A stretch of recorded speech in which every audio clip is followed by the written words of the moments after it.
beste Bedingungen und damit willkommen hier in Imst. Wir warten, in wenigen Minuten geht es hier los mit dem zweiten Vorstiegsfinale, zuerst der Herren und dann der Damen. Beste Bedingungen, natürlich auch was die sportliche Seite betrifft. Alle Favoriten, die da in den letzten Tagen bzw. Wochen vorne mitmischen, haben sich für dieses Finale qualifiziert. Es verspricht also ein hochkarätiger Abend hier zu werden.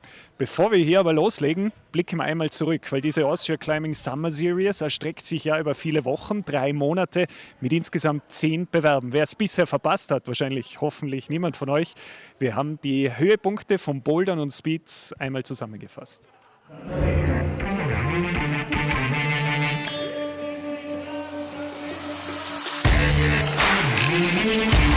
Hi.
Nach zweimal Boulder, zweimal Speed geht es also jetzt zweimal im Vorstieg um die Number One. Wir sehen die Besichtigung im Hintergrund und die Number One ist gleichzeitig ein Stichwort, weil hier in diesem wunderbaren Kletterambiente Imst bzw. dem Kletterparadies Tirol gibt es eine dieser Routen, man nennt sie auch die Mutter aller Routen, die genau diesen Namen trägt. Am Wilden Kaiser ist sie stationiert und ist spektakulär. Wir entführen euch jetzt zu einer dieser Greatest Lines und dann sind wir zurück hier mit Kili Fischhuber und seiner Einschätzung fürs heutige Finale. Das Ganze hat im Prinzip in der Boulderhalle begonnen. It all started with climbing indoors. We soon realized that the best place to climb in our area is the Schleier waterfall. The first time we were there was at 12 or 13. After that, we spent almost all our time climbing there through until the age of 17 to 18.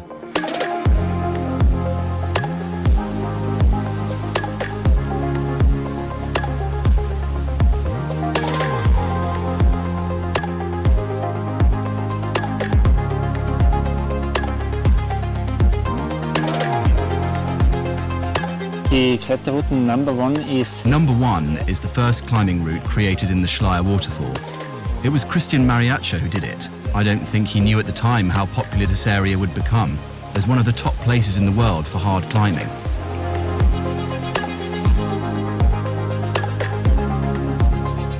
Markus war mein kleiner Bruder. Markus was my little brother.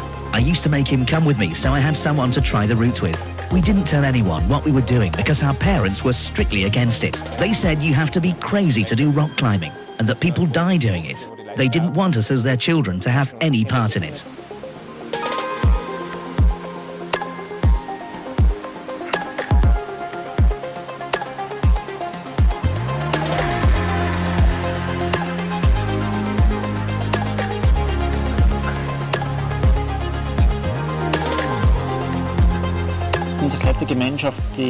Our climbing crew was made up of Guido Unterwurtsacher, Matthias Scheistel, Tony Mosshammer, my brother and me. We didn't go skiing in winter. Instead, we went climbing all year round.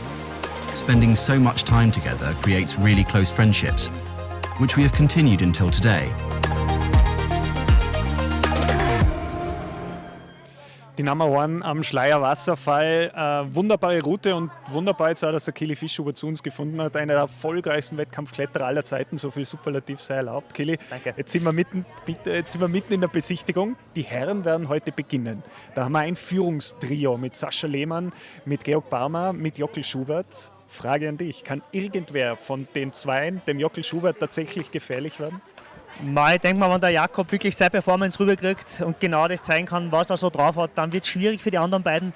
Aber der Sascha Lehmann hat schon einen Weltcup gewonnen und ist sicher heißer Kandidat, vielleicht ihm da den Sieg wegzuschnappen. Weltcup in VR, glaube ich, war das. Schauen wir uns einmal vom Montag die besten 3 an und beginnen mit der Nummer 3, mit Georg Barmer, der schon im Bouldern einen Bewerb gewonnen hat, jetzt im Vorstieg aufs Podest geklettert.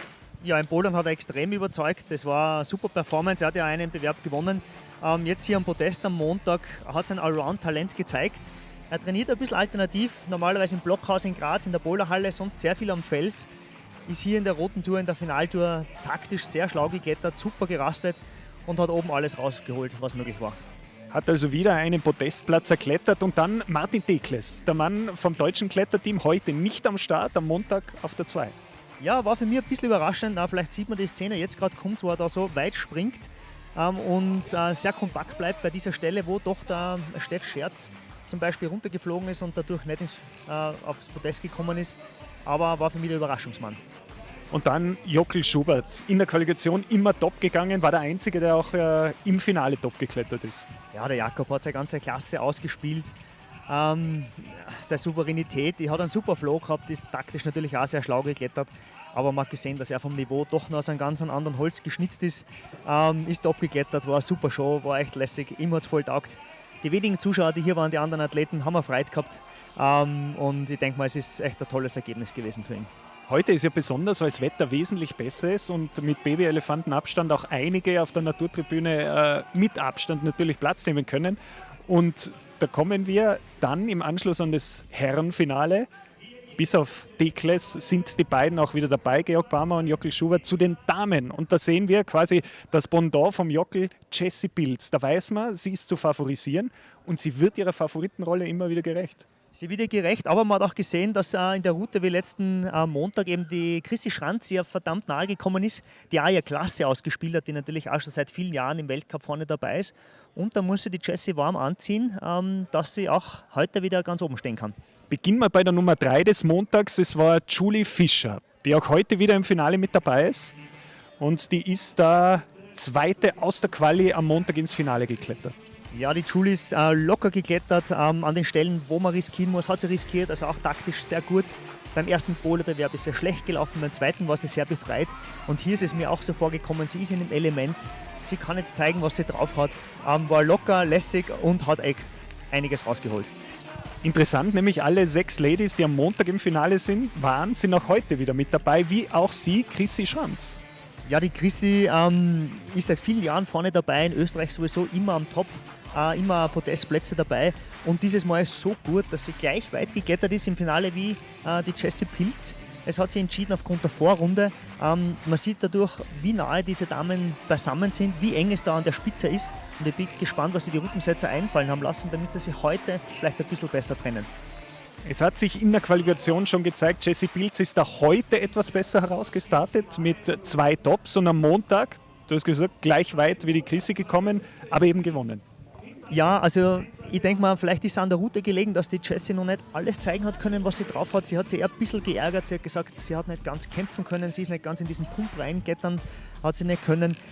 Ich wünsche ihr, dass sie einfach für sie eine tolle Finalroute kommt, so wie für die anderen natürlich auch. Aber ich glaube, dass sie schon nochmal vom Niveau ein bisschen besser als die anderen ist und ich hoffe, dass sie das heute auch präsentieren kann. Was hast du Ihnen in der Schlussbesprechung als Nationalteamtrainer mitgegeben? Ich habe gesagt, sie sollen sich wirklich auf die Route konzentrieren, auf sich selbst, sollen ihr Ding rüberbringen, taktisch auch schlau klettern. Und ich denke mal, sie haben die Routine auch nach dem Montag, dass sie wirklich ihr Bestes geben können. Und eine hat heute ihre Karriere beendet, Kathi Posch. Nach vielen Jahren ist sie abgetreten. Es war programmiert, aber weniger programmiert war ihre großartige Leistung heute noch. Wäre fast im Finale mit dabei gewesen und es war ein sehr, sehr tränenreicher, emotionsreicher Abschied. Nämlich genau da, wo es begonnen hat, in Imst, ist ihre Karriere zu Ende gegangen. Kurzer Einblick in ihre Gedankenwelt.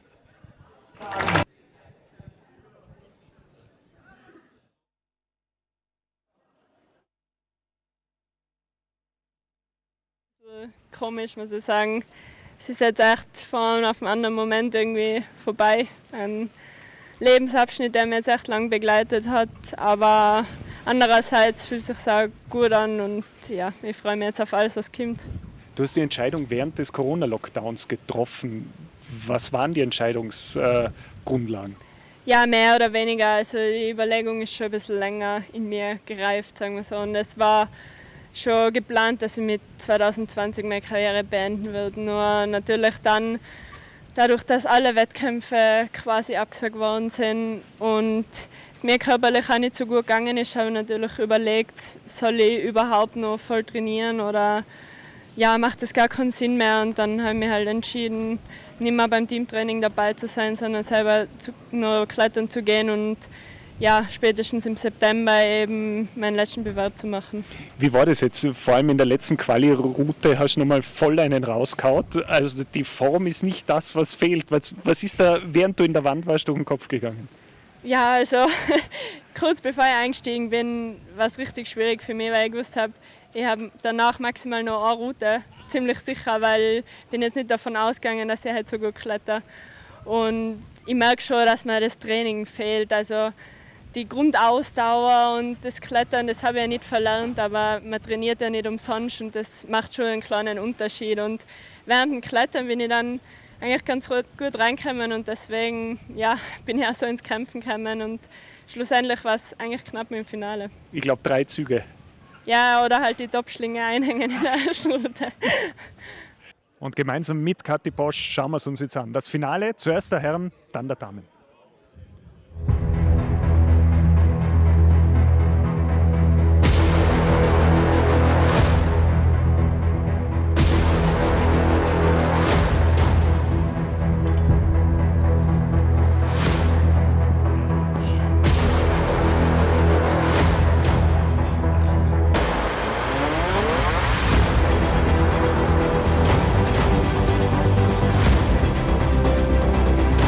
Giving 5 seconds after the graphic because our mics were a bit slow coming in last time.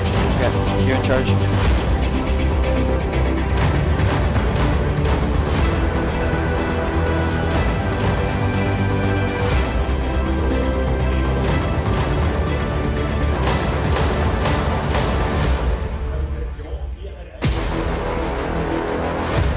Das Ganze natürlich weltweit live auf dem YouTube-Kanal. ersten Vorspiels und OF Sport Plus und deswegen geht's Good evening and welcome along to Imst. It is a beautiful evening in the Austrian Tyrol in stark contrast to Monday night, the first round of the Austria Climbing Summer Series League competition. This evening it's a gorgeous night, the sun is shining here in Imst. Charlie Bosco and Dan and Markey, unlike last Monday when we were stuck underneath the stage in that room that you can just see at the bottom of the shot, we are out this evening.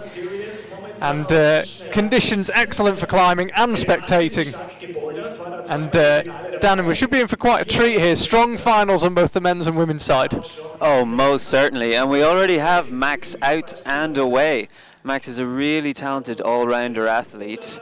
And I like to see how he did that first move. I watched the route setters show off the first move. It was a dynamic start to the first 2 holds. Max didn't need it. He just pressed off the last fall and went. Yeah, a name that might not have been known to many people before the boulder part of the Summer Series, which took place in July, but Max performed incredibly strongly there in Innsbruck, and he's followed that up with strong performance here in Imst. 52 moves on today's men's route. As ever, the climbers have 6 minutes in which to do it. And Max just about to hit the first of the angle changes. Bit of a tricky sequence actually coming up for Max. He's immediately left of the quick draw that he's got clipped. There's a big volume, and kind of has to undercling that and then roll over with the right hand, cross through with the left, and then a bit of a dynamic move outright once he's clipped the next quick draw.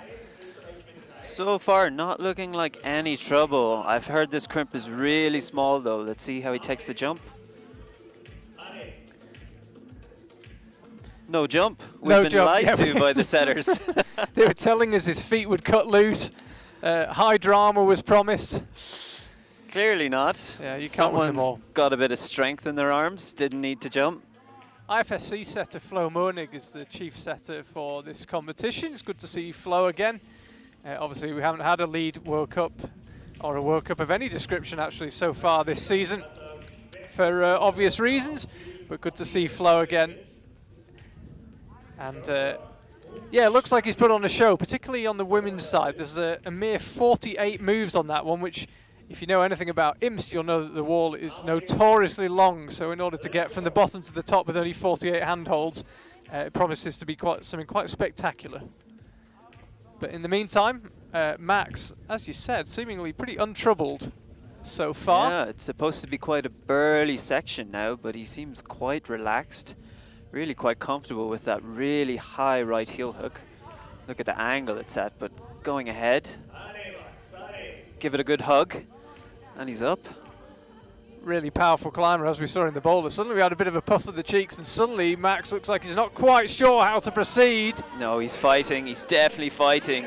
Absolutely on the limit here. Max Kleisettel slapping up with the left hand. Needs to try and recover if at all possible, but that right arm is giving him so much trouble because he was in such a powerful position. Must feel nice just to get the arms straight again. Going up left, Max really fighting here again with the right.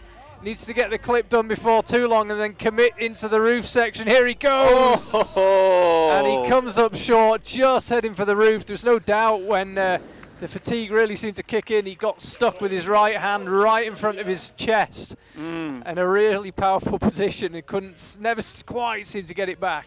That was an absolute fight. For about 5-6 moves there, he was really trying hard. But he got through it, and it was amazing to see. But unfortunately, he was just out of steam by the time he got to the roof.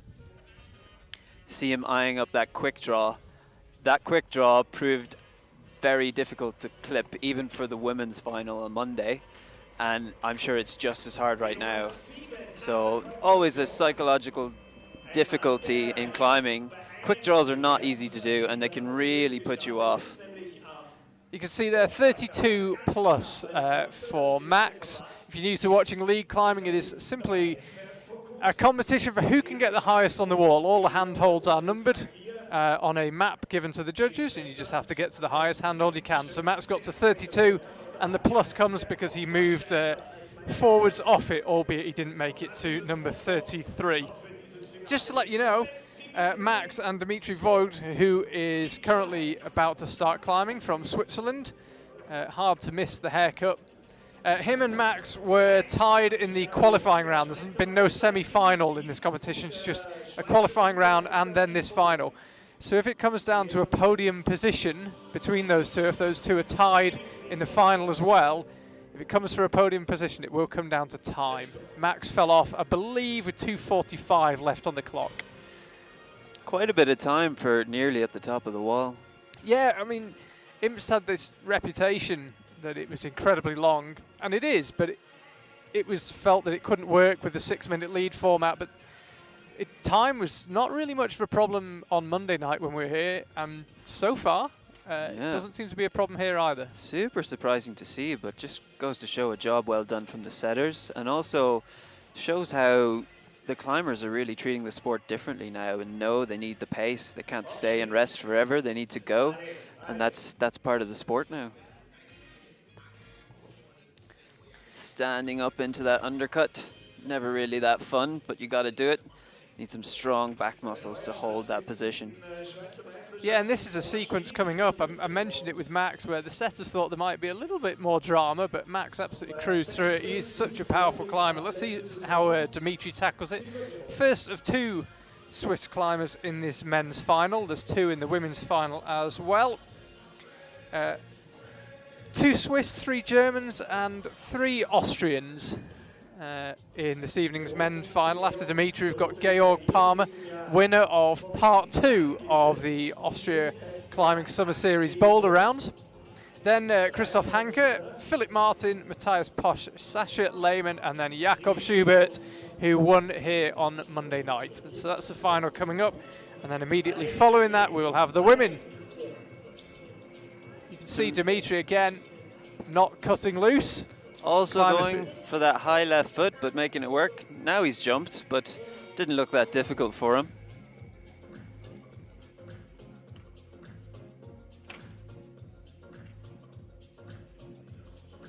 Seemed like Max really sped up when he hit these black volumes another couple of moves time.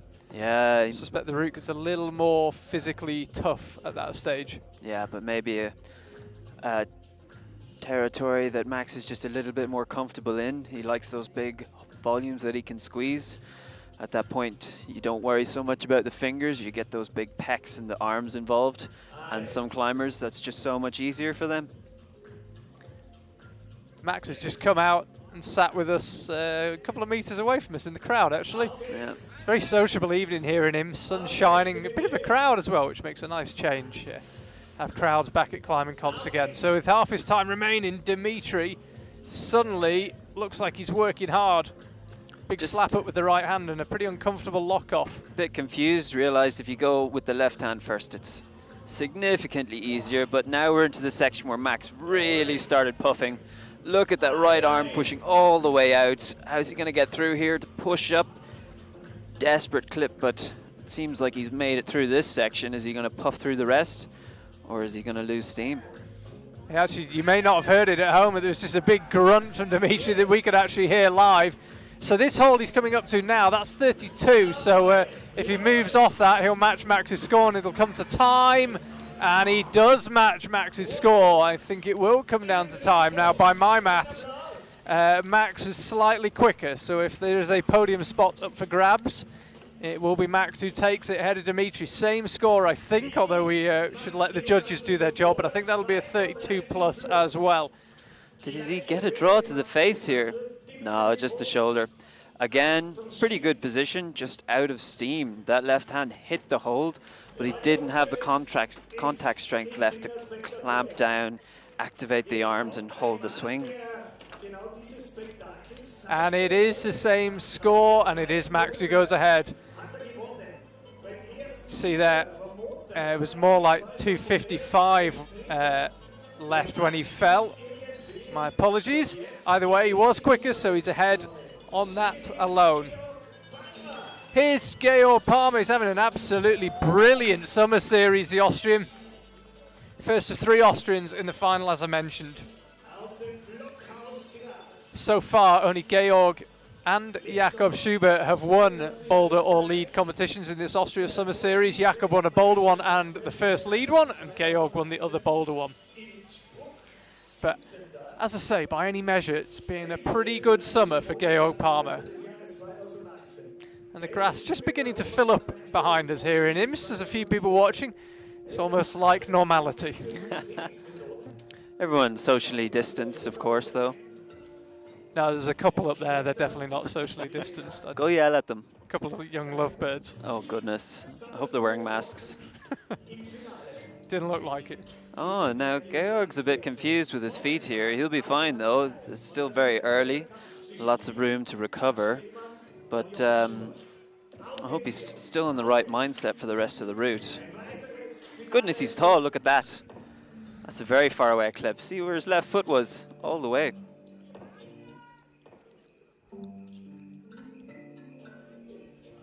He's taking his time a little bit more with this lower technical section. We saw on both routes the other day The climber's not really taking too long on this lower technical section, but Georg Palmer a little slower than the climbers we've seen before him. Nobody for the rest of this men's final, by the way, or indeed in the women's final, is tied, so there's no more it coming down to time. Everyone else could be separated from here on out by count back to the qualifying round should it be required. So the fact that Georg Palmer's going a little slower doesn't matter at all.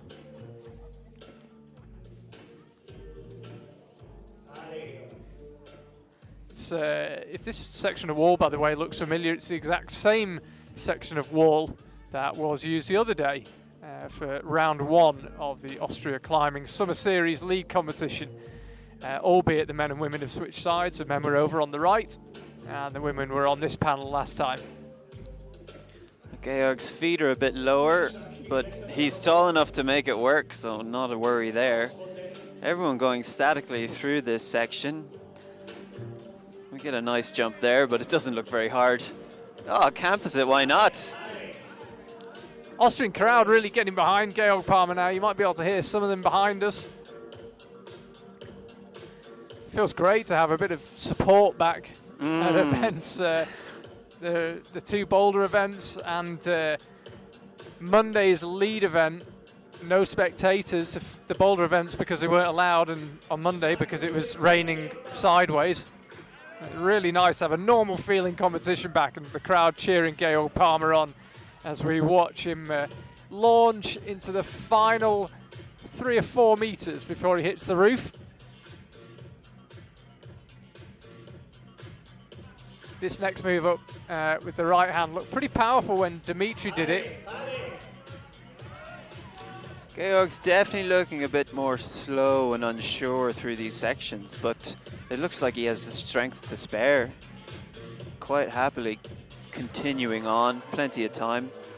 He probably knows he's not got too much to worry about. He just needs to start trying really hard. This shoulder move looks so powerful. You get yourself in such an awkward position. I think being a bit taller than Max Kleesattel, he's actually able to make it slightly more comfortable. Didn't look like he got quite as bunched up. Yeah.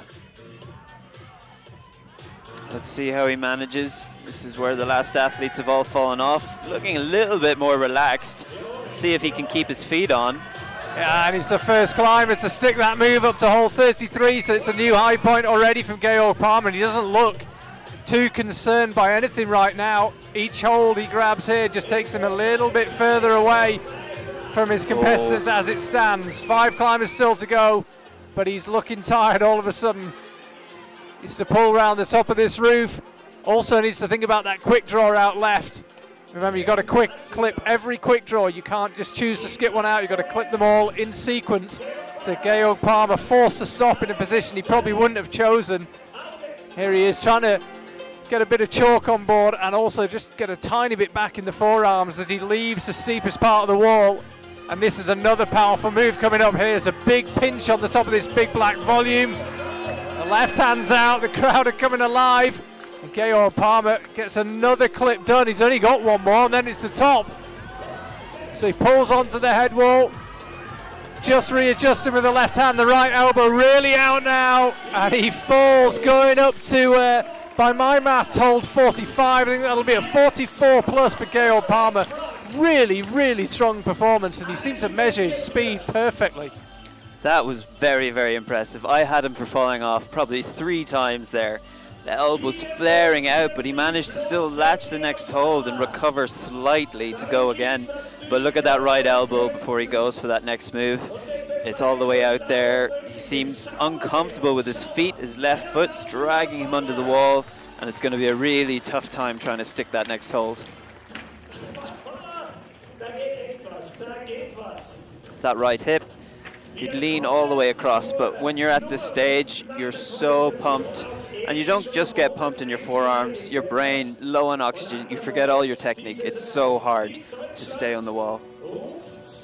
So you can see it there, 44 plus, 12 moves further on than anyone else. Really had his pace sorted. And that is the scene here in Imst, looking into the mountains of the Tyrol. Geography gets a little bit shaky when you get this far from Innsbruck. I think they could be the peaks of the Ötztal. that lovely pink light that you get at this time of night on an alpine evening. Christoph Hanke now back in action for the second time in the space of 4 days here in Imst. Did you see him jump through those moves? His foot was straight up by his hand. It was really quite cool to see. Yeah, very different build from Georg Palmer, so I expect he's going to do the moves pretty differently. Yeah, being a bit shorter, you've got to manage your feet completely differently.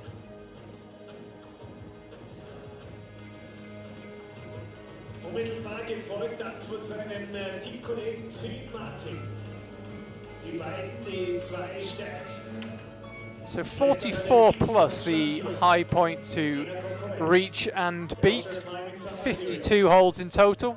If you get hold of hold 52 and then collect the top quick draw, you have topped the route. So actually not as many moves as we might expect to see on a wall of this length.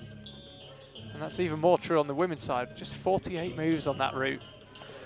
I must mention right now that the DJ has started playing Eminem as Chris climbs, which I would say, I would make an appeal because that is an unfair advantage. I like it. Getting so much extra sight I right thought now. you meant it would put him off. No, he's going to try real hard. Oh, and he does the jump exactly how he heard and wanted to. Look at the lock off, go on. Oh, it's the music, I tell you, it's the music. There's no way they'd done that if they were playing something else. Look at the pace in him now. He's actually psyched, I tell you. Off he goes. So Christoph Hanke putting on a show so far. I did the other day as well, but you might remember he actually trod on one of the advertising signs about 20 moves up the route, so he got pretty heavily marked down and his score looked smaller than it really deserved to be. But rules be rules, so not a great night for him on Monday, but certainly capable of making the podium, capable of winning the competition here. Real force in the World Cups. Christoph Hanke, looking forward to see what he can do without any signage issues. Such drama last week. Hopefully no more drama, or maybe a little bit of drama. Everyone loves some drama, but maybe no sign-related or spinning hole drama. Resting now. Now that Eminem makes it a little bit more difficult to rest, but he is showing his athletic skill by resisting the temptation to just campus the rest of the route. He's coming up into this really awkward shoulder move. Now Max Kleesattel, who also is one of the shorter climbers, looked like he got really stuck with his torso too close to that right hand. Christoph Hanke's managed it slightly better, I think. Never quite got into such an awkward closed up position. 3 minutes left now for Christoph Hanke. Lock there.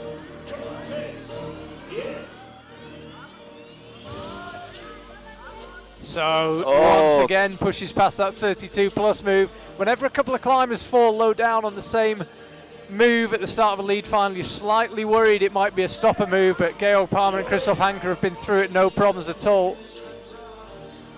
Chris having quite a tough time with that clip. He really pulled hard on that left arm and held the lock off, which is a lot of energy you would rather be saving.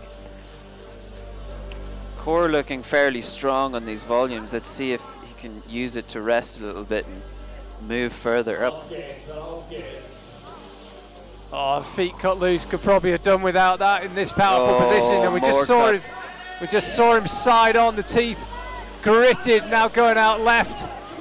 This next move from the pinch with the right hand and the big slap up with the left is where we lost Georg Palmer. Christoph Hanke's through the move though. See, he's really getting pumped, but he's definitely got the lead. He won't know, of course, that is the lead, but that hold with the left hand, 45. That's the move that Georg Palmer fell on. So once again, Christoph Hanke pushing the high point further and further away. And he was just coming up towards 47, so it could be a 46 plus. Either way, he's a couple of moves clear at least of Georg Palmer, and he's into the lead. Strong performance from Christoph Hanke. There was the feet cut loose at the roof, but not much else you could pick out of that. That was fantastic. He really saved it with his hip flexibility there. If you saw after his second cut loose, he whacked his left heel all the way up in that volume and then rocked all the way over, and it took so much of his weight off, and it really allowed him to rest on that hold and then statically move up to that next toe that Georg could not reach. Unfortunately, after this, he went straight into the undercut. We have been informed that there is a different right hand hold to grab first, take the left hand hold, and then come into the undercut while you're above it. Yeah, it's ever so slightly confusing. You can see he's got a 48 plus there, Christoph Hanke. He actually went to 48 ahead of 47, so he kind of did the move, like you say, differently to how it was designed. Second German in a row and third of the evening, Philipp Martin, who was also in the final 3 days ago here in Imst, is out. And as I said, conditions couldn't be much more different, couldn't really be much more perfect. It's quite chilly here. Most people sitting here with a jacket. There's been quite a strong breeze blowing. I suspect conditions on the wall pretty good. Yep, it was quite warm today, but the wind really did save it actually, and it's not too bad to climb right now. So let's see how Philipp Martin does. He got perplexed. He got, I'm not sure how to describe it. He encountered the moving hold. I spoke to Philipp after the incident, and he said he did feel and notice the hold moving. He even stopped to look at it. You can go check back the previous live stream if you want to confirm that. But it wasn't significant, and he chose to climb on. And he told me that when you choose to climb on, that's it. You can no longer appeal. You've made your decision. I suspect the other athletes did the exact same. They maybe felt the hold move, but chose to move on. Unfortunately, Philipp then lost it to the slippy feet, the plexiglass. As far as I can tell, there ain't so many slippy holds up there, and I'd really like to see him get a bit further. I've seen how strong this climber is, and I'd really like to see that displayed in the competition. Got himself tied up a little bit here. Yeah, quite uncomfortable on that left foot, but you could tell he squeezed harder than he wanted to there and started to shake out. Hopefully he can recover and continue through.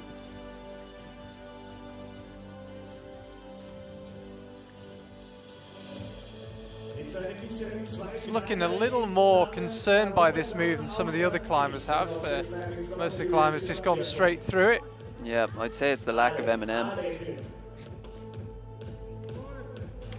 He's got some dance music. We had what can only be described as funeral music on Monday. I have to say it kind of suited the weather, even if it didn't suit the action. But things a little more upbeat today.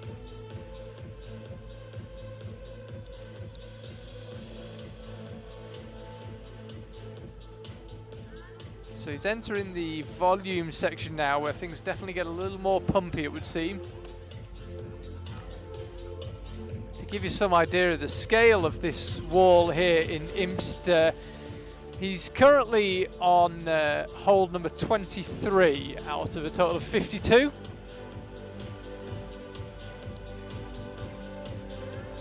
Oh, solid lock there. Really had barely any feet to stand on, but just completely locked his body to move up into that undercut. This section, it seems, really taking a lot out of the climbers.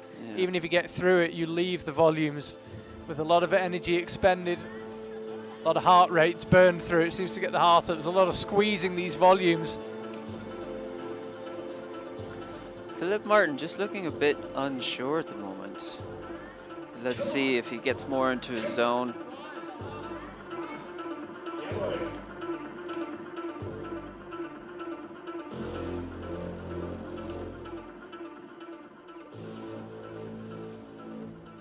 Just trying to shake out and get something back. I don't think it's particularly good, that right hand hold. He's managing to get something back though, and also wrestling with the left hand on that pinch.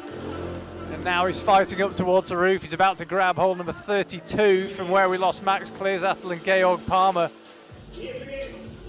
And again, third climber in a row to go straight through that move to 33, so it isn't a stopper move at all. 2:15 left on the clock. He's got time to progress further, but has he got the technique? Has he got the energy? Whoa! Elbows really coming out now. You can see that right arm sticking out. Arms clearly getting pretty pumped. Just trying to take a little shake out at every opportunity. Also got a quick draw to think about. It's over by his left hip. You might not be able to see it from that angle. You can see him reaching across to try and get it done. That's not what you want when you're absolutely boxed. The feet come off now.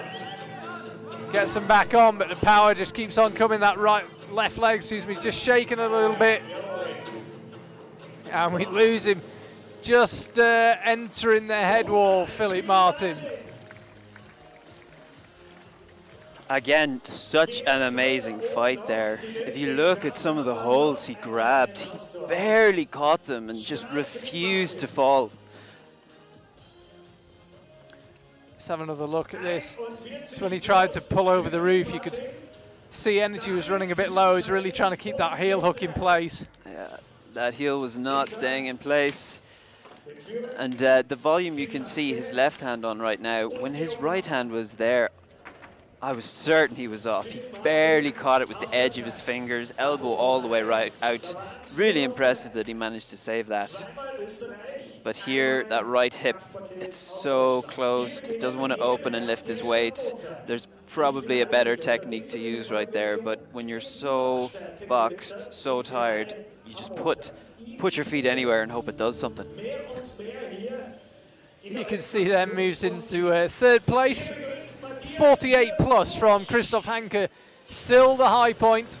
It was actually the 47th handhold he grabbed, but it is officially hold 48. Matthias Posch is the latest climber out, 21-year-old Austrian, springing up that lower section. Looking forward to seeing him climb again. Another climber is in Monday's final. Interestingly enough, on the women's side, it's the exact same 8 as it was on Monday. But Matthias Posch was in the final on Monday, as was Sascha Lehmann, who will be out after him, and as was Jakob Schubert, who won the competition on Monday, and he will be the last climber out on this men's route, which so far has been excellent. Only 2 climbers with the same score, and thrills and spills, and everyone falling at different times and in different ways.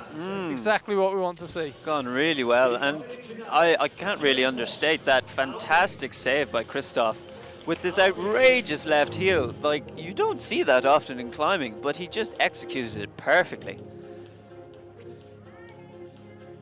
So what can Matthias Posch do?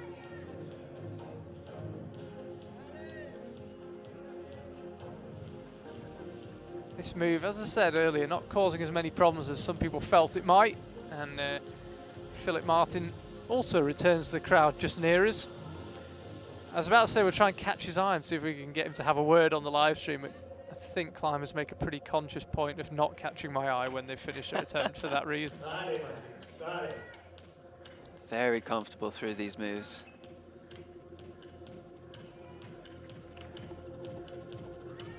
Yeah, looking super smooth through here. Again, if you go back and watch Chris climb through this section, you see him just jump to every hold and activate so quickly. And that's all down to playing M&M while you climb. That's the difference it makes. Je länger die Summer Series dauert, umso stärker wird er. Matthias Posch. Second of 3 Austrians in this final, only Jakob Schubert still to come. Genau diese Kraftausdauer, die brauchst du heute. Auf geht's.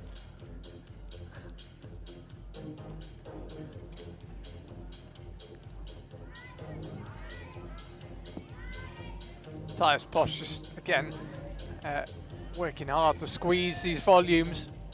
Might not be the most glamorous part of climbing, might not be the triple dyno or the windmill and turning to face the crowd, but it's often where the route is won and lost on these sections. Can you get through them efficiently? Fighting through volumes, sometimes you just got to rub your face in them. It can be really unpleasant, I tell you.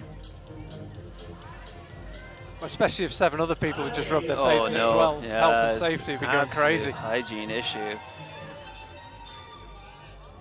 Here he goes, up towards 33. Again, quite an unpleasant lock on that left arm. Everyone always does it when they clip, they just pull up. Sometimes you need to, sometimes you don't, but when you're clipping, you freak out and you do it. Looking really strong here, Matthias Posch. No doubt he's working hard. Whenever we catch a glimpse of his face, you can see the effort written all over it, but seems to have read things pretty well here. We haven't had many big slaps, any desperate lunges. Everything seemed pretty measured. There's no getting around the fact that the moves get really hard here as he pulls onto the roof. Oh, snatched that left hand. That wasn't looking good. And again. Right, here he goes, setting himself up. You can see Christoph Hanke's current high point beckoning above, but he cannot get there. Matthias Posch falls as he gets his way onto the head wall. We'll have to see exactly where the judges feel he got to.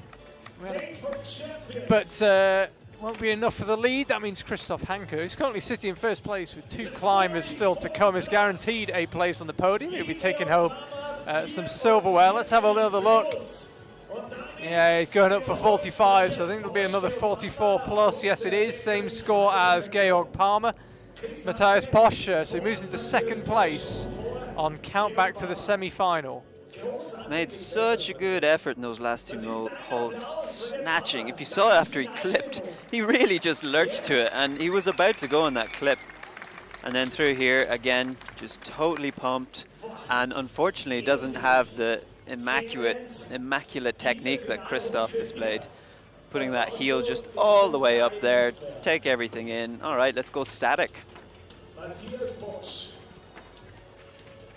So really good burn from Matthias Posch, and as I say, 44 plus, and he moves ahead of Georg Palmer on count back to his qualifying performance. Christoph Hanke still leading the way with that 48. World Cup winners all from here on out. Sascha Lehmann, over a year on from his World Cup win, his maiden World Cup win, and as it stands, his only World Cup win in his home country of Switzerland, in the town of Villars. Sadly didn't make it to Villars this year. Hopefully we'll get back there next year, but either way, we do get to watch Sascha Lehmann in action. Also picked up some silverware in the boulder part of the Austria Climbing Summer Series. Checks with the belayer, and he is on his way. Remember, the climbers have had a 6-minute observation period to look at the route. They look at it en masse. I actually saw Sascha Lehmann and Jakob Schubert walking off the stage and comparing notes after observation, and each climber also gets 40 seconds to look at the route before they have to start climbing. That's what Sascha was doing before he got underway.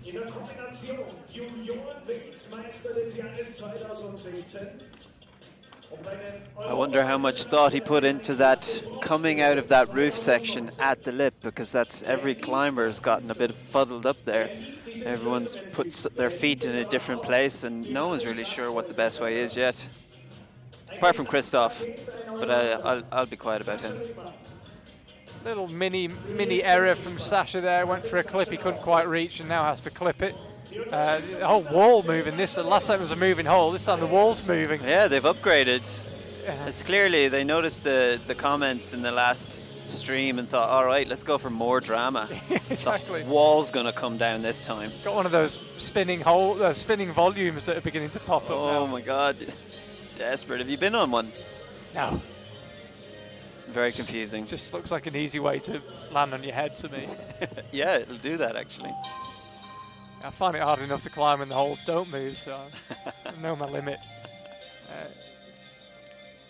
Again, as we saw with Christoph Hanke, Sascha, one of the smaller climbers, just having to do this section with a little more dynamism, but I suspect not quite as much as the route setters might have had in mind. All right, he looks like he wants to jump here. Doesn't. Too easy. Oh, bringing the rope up. Just has a quick check of the time, Sascha. Of course, there's a screen looking up at him that is for him, so he can see how long he's got left. Just checking his time. Climbers of the caliber of Sascha generally pretty good at setting their pace about right. And as you enter the volumes, that first one is hole 23, as I said, the one that his left hand's just left. So it gives you some idea of how far he's travelled and how far he's got to go. Not quite halfway at that stage. A good rest with that right heel there. Many climbers, you'd be surprised at this level how bad their flexibility is, and they cannot find these resting positions, and something like this can really save you on later in the route.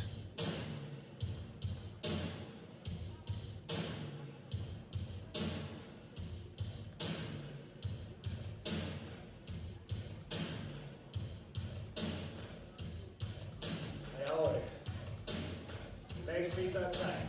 Weiß, was kommt. Sascha getting ready. Sascha displaying something that you'll see quite commonly amongst a lot of these top level climbers right now, and that is a great tan.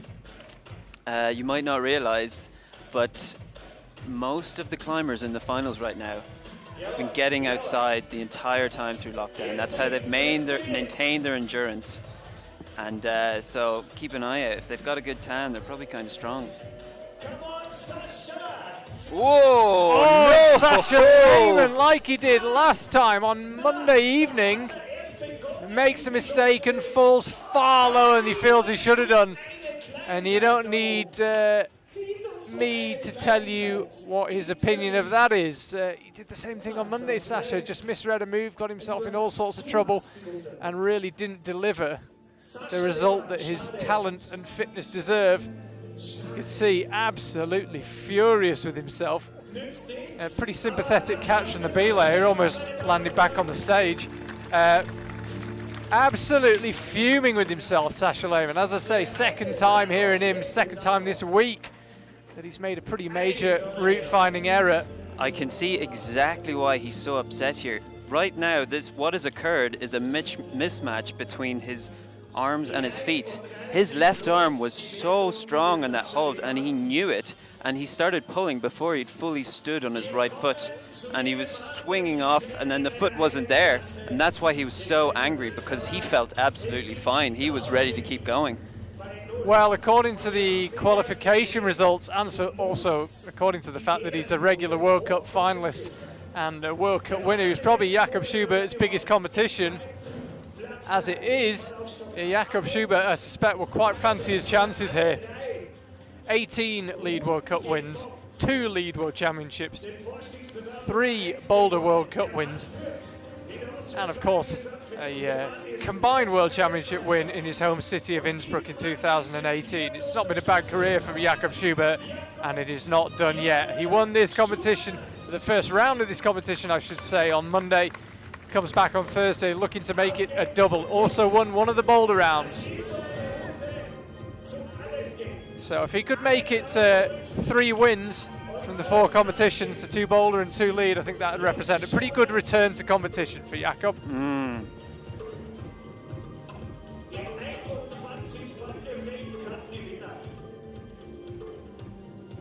Slow and steady through this section.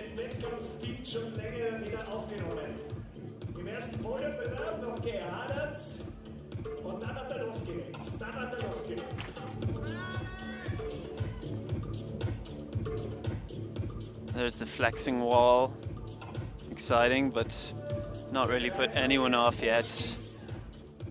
Let's see how he gets through the first crux. Oh, that doesn't look safe, but he managed a little pop to it. Other climbers looking very static in that move, but I've heard that this is a bit of a specific weakness for Jakob in terms of flexibility and leaning into the wall. But he should probably be quite strong at the latter part of the route, because that's much more his specialty.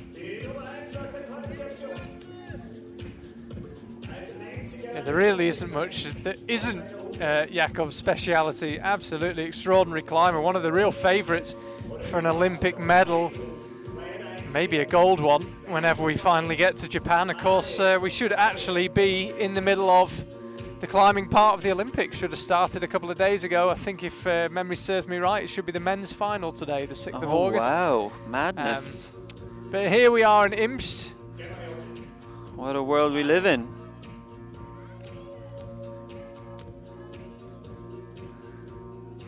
High heel hooks, not quite Jakob's speciality. I highly doubt that he will do the same immaculate heel hook that Christoph did, but He'll probably find another way around it if he gets that far up the route.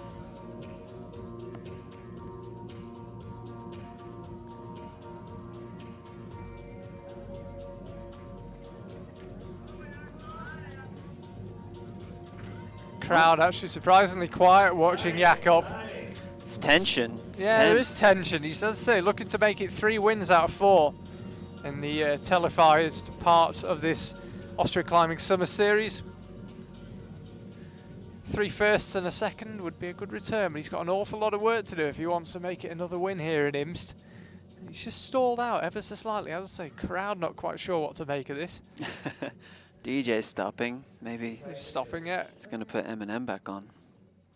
But Something even eerily quiet around the Imst Arena. Even Jakob, who's not known for being so flexible, has used that left heel hook to rest on, which is really quite vital and shows the level he's working at. Oh, casual there on the right arm. Everyone else struggling, takes the crimp and leans back. Happy man. Let's see how he finds the roof. Yeah, Jakob, the only climber to find the top in either the men's or women's final on Monday. Here he is at the move that caused a few problems earlier on, and he had to grit his teeth, but that was about the only problems it caused Jakob, as he now hits the very steepest section of the wall. Doesn't quite get horizontal, but it's not far off. You see his left arm there as he clipped, he kept it straight, and that saved so much energy. Other athletes there were bending it all, and they were just not in their comfort zone anymore. Jakob Schubert right now is looking quite comfortable, really. Looks like he's on the first couple of moves. A few more shouts coming from the crowd now. 1:45 left on the clock for Jakob's. Definitely got time to top the route, no doubt about that. Been very measured so far. Let's see how he finds these next moves. He's done well with his footwork to maintain tension on the wall. Oh, he wanted to put that left foot up, but he knew it was too high. He could do it anyway. Let's see him move on. Jakob Schubert, hold above him is 48. That's 47. Here's 48. So he's now matched Christoph Hanke. So he's going to win on countback to the qualifying round, but we'd love to see a top as well. Jakob Schubert just needs to clip that second to last quick draw. One more big move. A big move up to that final hold. And this is a problem with the clip with the quick draw. What's he trying to redo? Or is he trying to figure out a way to get the foot up? The launch from there, Jakob goes up with the left hand, can't quite make it stick, but he's done enough to win. 2 wins in the space of a week for Jakob, and a win in the boulder earlier on this summer. He is looking in form. It is ever thus. Jakob Schubert adds to his silverware collection, and it's the colour he likes as well. Another win in front of the home crowd.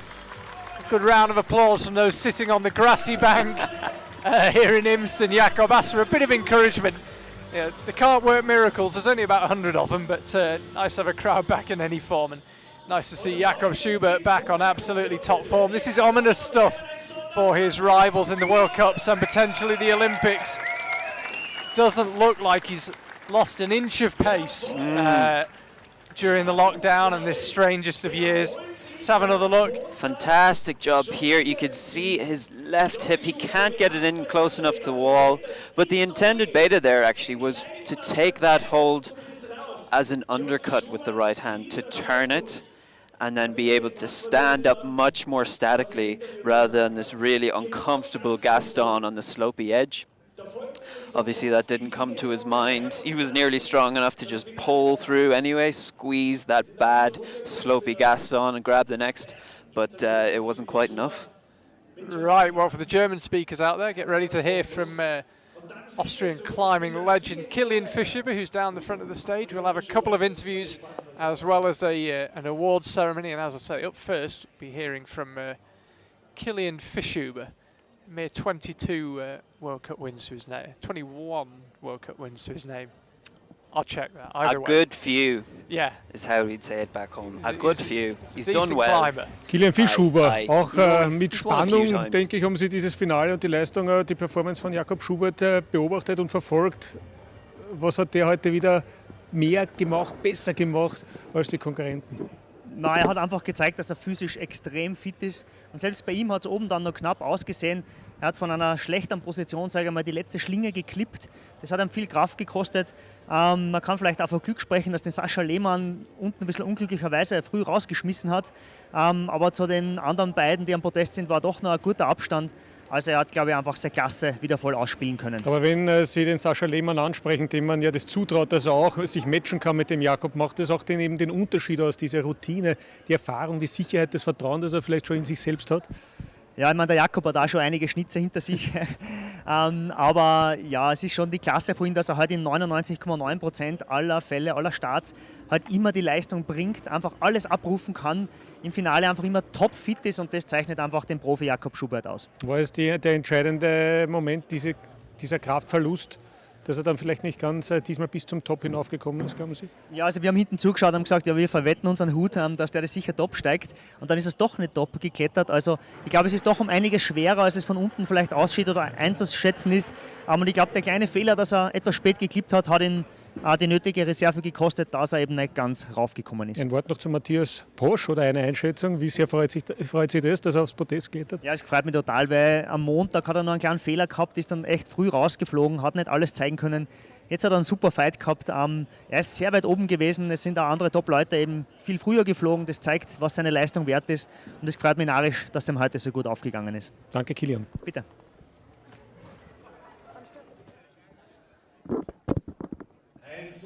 So, always good to hear from Killian. I just hope you spoke German.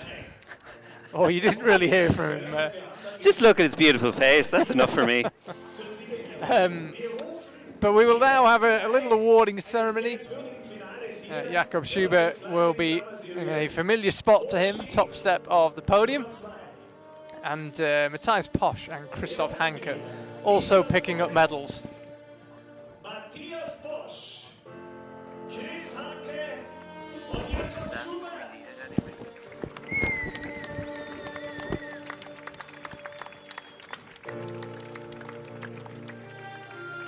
Platz 3 bei der Austria Summer Series und wird immer besser, So 2 Austrians and a German making up the podium this time. There's a good spread of the 3 nationalities here this time. But it is Austria in 3rd place, Matthias Posch picking up the bronze medal.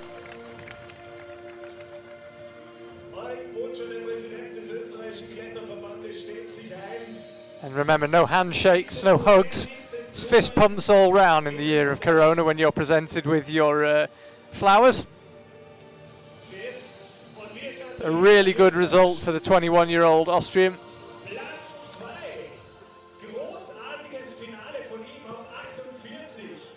Christoph Hanke just having to wait a little while before he makes his way onto the podium, and there it is.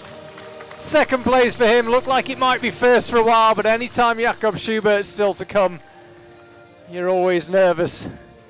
And as it proved, Jakob managed to get on a couple more moves than Christoph Hanke, but still a silver medal. A good evening's work for him.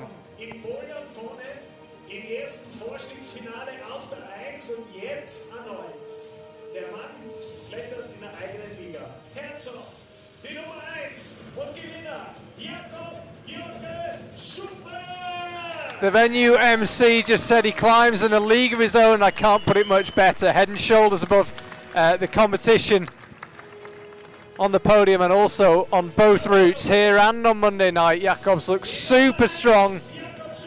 Lockdown doesn't seem to affect him. Coronavirus hasn't slowed him down. Same old Jakob, top of the podium. 2 boulder events in this Austria Climbing Summer Series. He won one and he was 2nd in the other. 2 lead events, he's won them both.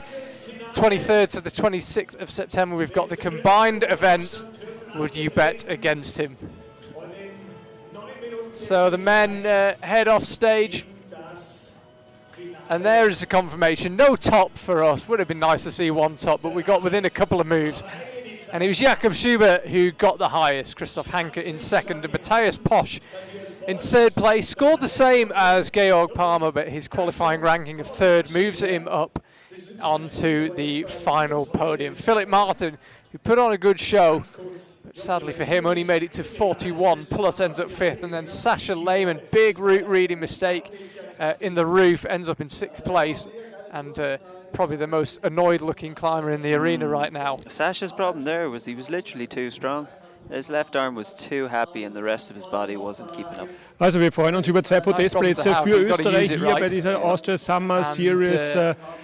Bei diesem Wettkampf im Hintergrund wird gerade der Jakob Schubert interviewt für die Zuschauer, die heute doch hierher gekommen sind. Aber wir freuen uns für den Matthias Posch heute am Podest. Letztes Mal schon im Finale dabei gewesen. Wie groß ist die Freude, dass sich das heute ausgegangen ist, noch weiter nach vorzukommen? Ja, letztes Mal war die Qualifikation auch schon ganz okay. Da bin ich dann als Achter ins Finale und habe dann meine Platzierung nochmal verbessern können. Im Finale habe ich dann leider einen kleinen Fehler gemacht und das Mal habe ich es dann doch besser gemacht und freue mich jetzt auf den 3. Platz. Die Konkurrenz aus Deutschland und der Schweiz ist da, die wollten auch weit vorne dabei sein. Sascha Lehmann hat es 2-mal versucht, es ist nicht geglückt. Wie zufrieden macht sie das? Jetzt geht es ja weiter zum Weltcup nach Briançon, so eine gute Leistung hier abrufen zu können. Das Niveau ist natürlich sehr hoch. Der Sascha Lehmann hat schon einen Weltcup gewonnen und da ist man natürlich noch umso mehr motiviert für einen Weltcup in Briançon. Die Wand in Imst liegt Ihnen. Wie sind Sie da hineingegangen in den Wettkampf? Ich bin in Imst geboren und aufgewachsen und habe da immer schon geklettert und wohne jetzt seit 2 Jahren in Innsbruck. Und von dem her kenne ich die Wand sehr gut, habe da sehr viele gute Jugendwettkämpfe gehabt, wie die Jugend-EM 2018, war ich Zweiter. Von dem her freut es mich immer wieder zurückzukommen. Der Jakob ist natürlich der das Ganze dominiert. Wie sehen Sie seine Leistung? War der noch eine Klasse besser? Der Jakob ist immer eine eigene Klasse, das ist natürlich klar, aber man freut sich natürlich, wenn man immer knapp zubekommt, das ist immer eine große Motivation. Okay, dann sagen wir Gratulation nochmal, danke Matthias Posch. So, danke. Ich nehme mal das Mikrofon und warte auf den Jakob Schubert. Der hat noch schnell seine Blumen ein bisschen zur Seite gelegt und alles abgelegt an Präsenten, die er bekommen hat. Da ist er schon. Machen wir alles offiziell. Gratulation zum nächsten Sieg im Rahmen dieser Austria Summer Series. Wie schwierig war es heute?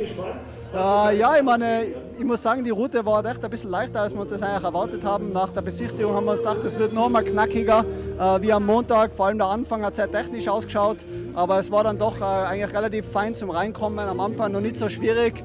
Man hat Zeit gehabt, richtig das Finalgefühl zu leben und schlussendlich ist dann schon sehr auf die Ausdauer drauf angekommen. Es hat dann gegen Ende eigentlich, kurz bevor es für Sie vorbei war, so eine Situation gegeben, wo Sie vielleicht ein bisschen eine andere Route gewählt haben. Man hat vermutet, dass Sie da ein bisschen Kraft verloren haben.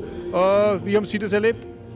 Okay, wäre mir jetzt gar nicht aufgefallen. Also ich weiß gar nicht, von welcher Stelle jetzt gerade die Rede ist. Ich habe eigentlich das Gefühl gehabt, ich bin die Route sehr gut geklettert. Also ich würde jetzt nicht unbedingt was anderes machen. Nur ganz am Ende, wo ich dann gefallen bin, hätte ich vielleicht ein bisschen schneller wechseln sollen und die Schlinge war vielleicht gescheiter gewesen, ein bisschen früher einzuhängen. Aber muss ich natürlich im Nachhinein nochmal analysieren. Ich schaue mir natürlich dann auch immer sehr gerne die anderen Athleten an. Vielleicht hat man doch was besser machen können, aber schaue ich mir auf jeden Fall an. Sascha Lehmann hat es wieder versucht, hat sich dann auch irrsinnig geärgert, dass es nicht funktioniert hat. Haben Sie das mitbekommen? Ja, Sie haben natürlich ein bisschen Schreien gehört von hinten und natürlich hört man einen Sprecher, dass es leider wieder er es nicht geschafft hat, alles aus sich herauszuholen. Natürlich wieder sehr schade. Ich glaube, er hätte in der Route auch sehr gut sein können. War eben, wie gesagt, eher ein Ausdauergerät und auf die Sachen ist er normal sehr stark. Ist das wichtig für Sie? Sie sind schon so erfahren, haben so viele Wettkämpfe, wichtige Wettkämpfe auch bestritten. Ist es wichtig, jetzt mit so Erfolgen, mit guten Leistungen hier bei dieser Austrian Summer Series zum Weltcup nach Briançon zu fahren? Ja, auf jeden Fall. Also Selbstvertrauen spielt, glaube ich, in jeder Sportart eine sehr große Rolle. Je mehr man an sich glaubt, desto besser klettert man auch. Von dem her war es natürlich sehr wichtig, da ein gutes Gefühl bei den Bewerbern zu bekommen und überhaupt auch für die Zukunft. Jeder sehr positive Wettkampf, wo man auch das Gefühl gehabt hat, man ist in allen Routen sehr gut geklettert, gibt einfach ein gutes Gefühl und eine gute Erfahrung. Heute war die Wettersituation eine andere und es sind auch gleich ein paar Zuschauer, wenn auch mit Abstand hier. Haben Sie das mitbekommen, dass heute auch das Umfeld ein bisschen ein anderes ist? Ja, natürlich. Also es war überhaupt einfach die Atmosphäre heute den ganzen Tag natürlich ein bisschen angenehmer. Es war ein Wetter, wo man im Freien halt auch klettert und so sind wir das natürlich gewohnt und es war natürlich cool, jetzt vor ein paar Zuschauern zu klettern, war gleich ein bisschen mehr Stimmung und hat natürlich extrem viel Spaß gemacht. Dann gratuliere ich nochmal und wünsche Ihnen alles Gute dann noch für Briançon. Danke, Jakob Schubert, ich nehme das wieder ab, weil ich bin auch der Mikrofonhalter. Und bitte auch die Katha Sauerwein, die versteckt sich da hinter mir. und rückt sich nun selbst ins Bild. Denn wir kommen schon zu den Frauen. Da geht es jetzt weiter, großes Finale mit Jessica Pilz, aber natürlich mit zahlreichen Österreicherinnen. Und da gibt es welche, die auch vielleicht der Jessie ein bisschen gefährlich werden können. Was dürfen wir da jetzt erwarten? Ja, auf jeden Fall. Ich glaube, es kommt echt ganz auf die Route drauf an, wie sie ihnen einläuft, wie sie drin klettern und wie sie das auch mental umsetzen können, ist doch natürlich immer Anspannung mit dabei. Und von daher wird es sicher spannend werden. Es war letzte Woche ja schon ganz knappe Entscheidung und ich bin gespannt, was diesmal für sich entscheiden wird. Eva-Maria Hammelmüller zum Beispiel ist da mit dabei. Wäre sie eine, die Jessica Pilz schon schlagen kann? Ist sicher eine derjenigen, ja, die, wenn sie echt gute Leistung zeigen können, der Jessie auch gefährlich werden können. Gibt aber andere, gerade die Christi zum Beispiel oder Julie, die sind einfach sehr routiniert und wenn sie das gut ausspielen können, können die sicher auch ganz vorne mitklettern. Christi Schranz mit sehr viel Selbstvertrauen, vielleicht auch mit Freude, mit Zuversicht von ihrem zweiten Platz mit hierher gekommen jetzt zu diesem zweiten Wettkampf. Was darf man von der erwarten? Vielleicht auch mit der Routine, mit der Sicherheit jetzt? Ja, es wird auf jeden Fall spannend. Sie hat ja wahrscheinlich letztes Jahr ihre Karriere vor sich und mag das sicher nochmal sagen, was sie drauf hat. Hat richtig viel trainiert und eben sicher viel Selbstvertrauen erdanken können durch den zweiten Platz letzte Woche. Und sie mag es sicher auch nochmal wissen, weil es ja letzte Woche so extrem knapp gewesen ist. Emilia Warenzki ist auch wieder mit dabei, Jahrgang 2004. Wieder die Junge, die sich da ins Finale hineingeklettert hat. Ich persönlich freue mich auf die, aber was dürfen wir da erwarten? Ja, ich freue mich natürlich extrem, dass die Emilia jetzt zum zweiten Mal schon wieder ins Finale klettert. Die ist ja eigentlich noch in der U18 unterwegs. Da bei den Erwachsenen mitklettern zu können, ist schon irre Leistung. Gut, Sie haben gesagt, man wird sehen, wie die Route was die heute zulässt. Was hat man vielleicht schon bei den Männern gesehen, was wir erwarten dürfen? Also rein von der Art zu setzen, zu schrauben? Also vom Ausschauen her hatte die Herrenroute sehr homogen, sehr ausdauermäßig ausgeschaut. Der Jakob hat es gerade bestätigt, das war Ausdauerhammer.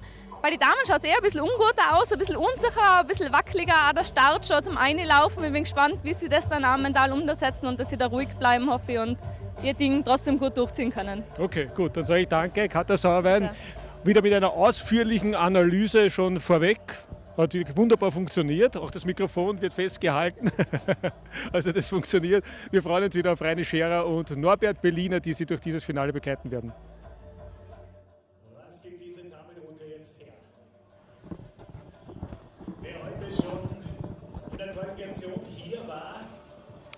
Hello, welcome back to Imst.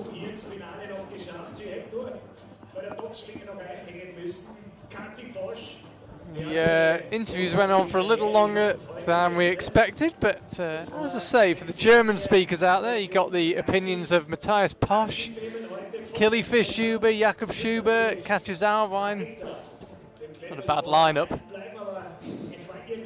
For the English speakers out there, not so much joy, I do apologise, but at least you get to listen to me and Danon, which is, compared to Jakob Schubert, probably pretty scant consolation. Yeah, actually, I feel like we should just apologise for that. I'm really sorry you've got to listen to us. Charlie, you've done this before, but hope everyone can withstand my Irish babble. You can just selectively mute on YouTube, so just put it through the Irish filter. Yeah. Nothing comes out. We have got the women's final about to get underway. Here on the right-hand route, they're swapping over sides. On Monday night, it was the women on the left. This time they're on the right. 8 women climbing as per usual. No ties to worry about. Charlie Bosco and Danon Markey here talking you through it as we did for the men's final, as we did on Monday night. And as she did on Monday night, that lady there, Anne-Sophie Collar, is going to climb. It is the exact same lineup, albeit in a different order, from Monday night for the women for this final. Same 8, as I say, in a slightly different order. And here is Anne-Sophie, World Cup medalist in the past and also made the final. The last time we had a World Cup right here in Imst back in 2016. 4 years almost to the day since that World Cup final where Sophie ended up 8th. Hoping for better tonight, I would imagine. First of 2 Swiss climbers in the final. Michelle Hulliger will be out immediately after her, and then it's Austria all the way. If you haven't watched any of our coverage of this Austria Climbing Summer Series so far, and you're wondering why there are some Swiss and German climbers here, after what I should imagine was a fairly epic amount of paperwork. The Austrian Climbing Federation were allowed to invite 4 climbers per discipline per gender to each event. So 4 Swiss men and women and 4 German men and women allowed to attend each of these lead events. Sadly, no other nationalities represented here, but Switzerland and Germany just give you that bit of an international feel. So Anne-Sophie, I would have said she looked somewhat nervous on Monday as she couldn't really find her flow. So let's see how she manages today, if she looks a little bit more comfortable in these first moves, which to me already a bit more comfortable.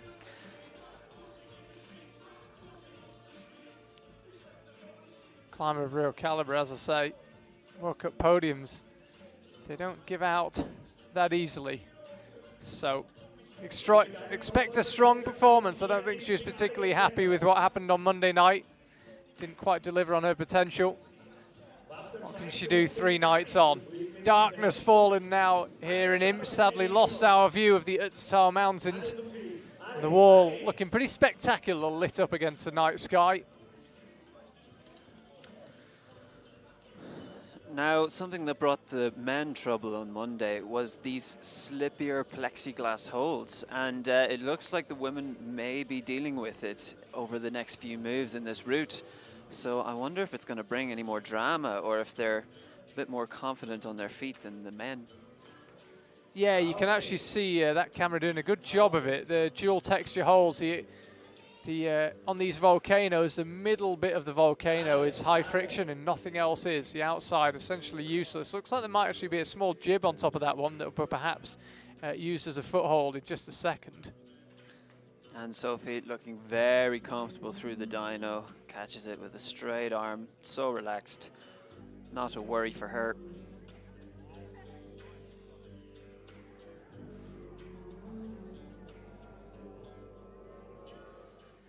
Making very, very smooth progress at this stage, Anne-Sophie. Somewhere in the vicinity of around hole 25, 26, something like that. So only 48 holes on the route, and utterly untroubled at this early stage, it would seem. A little bit of pump creeping in. You can see her start to shake out, but I'm sure she's very used to dealing with it. Let's see if she can find her way up on this 3rd big black volume above her. There is a good rest for one arm if she can make it that far.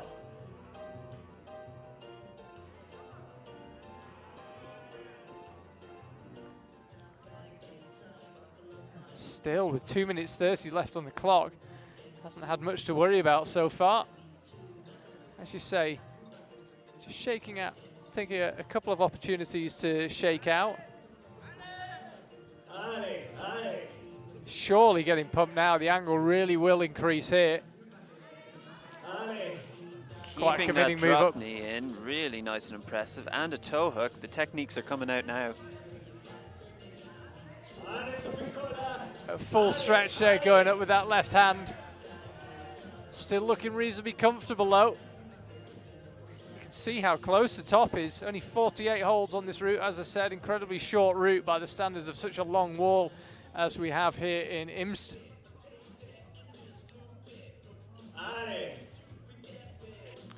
Really utilizing this rest. The setters actually thought that you would not be able to match this hold due to how it's blocked, but Anne-Sophie looking perfectly comfortable, picking which arm she wants to hang off of.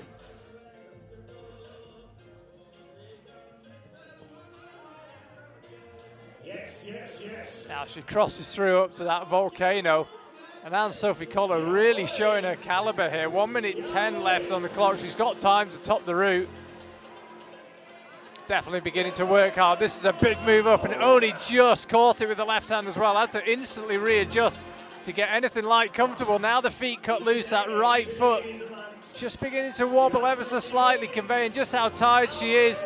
Elbows out, particularly on the right hand, but going up with the left. Manages to hang on to it and finally falls. a couple of moves onto the head wall, and after a bit of a disappointing day on Monday, I think that will be much more to her taste. Really, really impressive through those last moves there. Starting off with quite a scary heel hook on the edge of the volcano, that slippy plastic, but made it stick and got through those moves. But then in the undercuts, started to drain her energy. The biceps weren't there.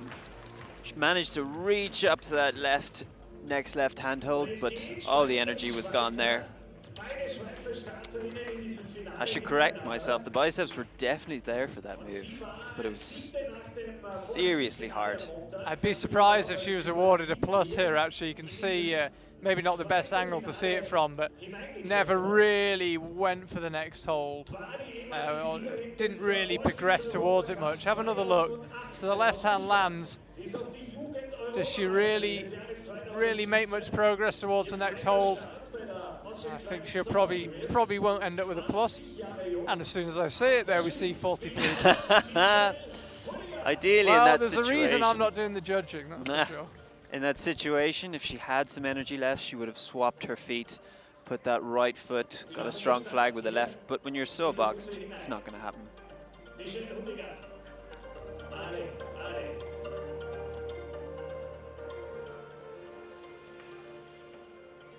So here's Michelle Hulliger, as I say, second Swiss climber in a row, second of 2 in the final. It's 6 Austrian women from here on out. What are the chances? The exact same 8 as Monday night.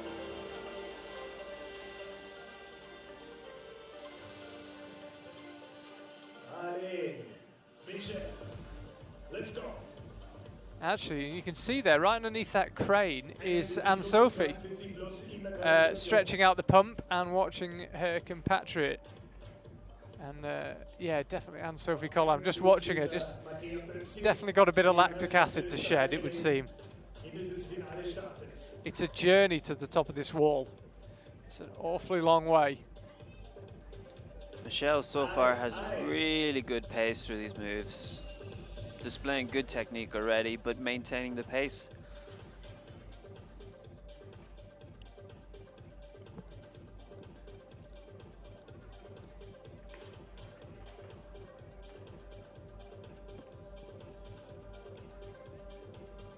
I thought originally that there was a super secret crimp on that hold that she's currently on, but actually it's a jug and they've just put a hold to block you using the good part of it. Right there, yeah, where the foot is.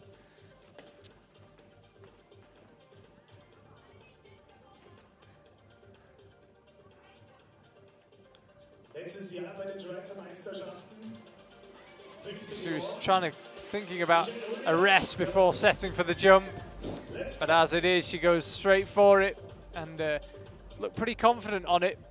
Had to match the hands, quite uncomfortable when you've got one hand underneath the other and you're squeezing down like that. But quickly through it, gets her feet back on after they cut off briefly. To me, it looked like that jump took a little bit more energy out of her, but again, Anne-Sophie displayed such perfect technique and did it so casually.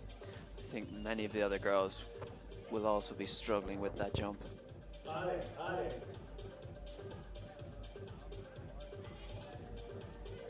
Again, big committed move up with the right hand and just took a couple of attempts to really stabilize on the whole, feet cut loose.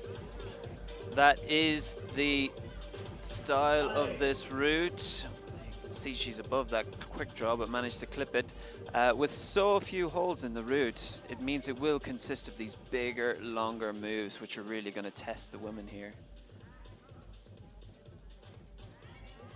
Suddenly looks a little bit tied up, didn't look that keen to release the left hand, and she's deciding, I think, to do the move slightly differently. What's Michelle Hulliger got planned here? Makes the move a little bit bigger, but she certainly feels it more comfortable for her. Definitely getting a little bit pumped here, the elbows are coming out, becoming a little more jerky in the movements. You can see how high she is on the wall. You'd have finished some lead walls by this stage.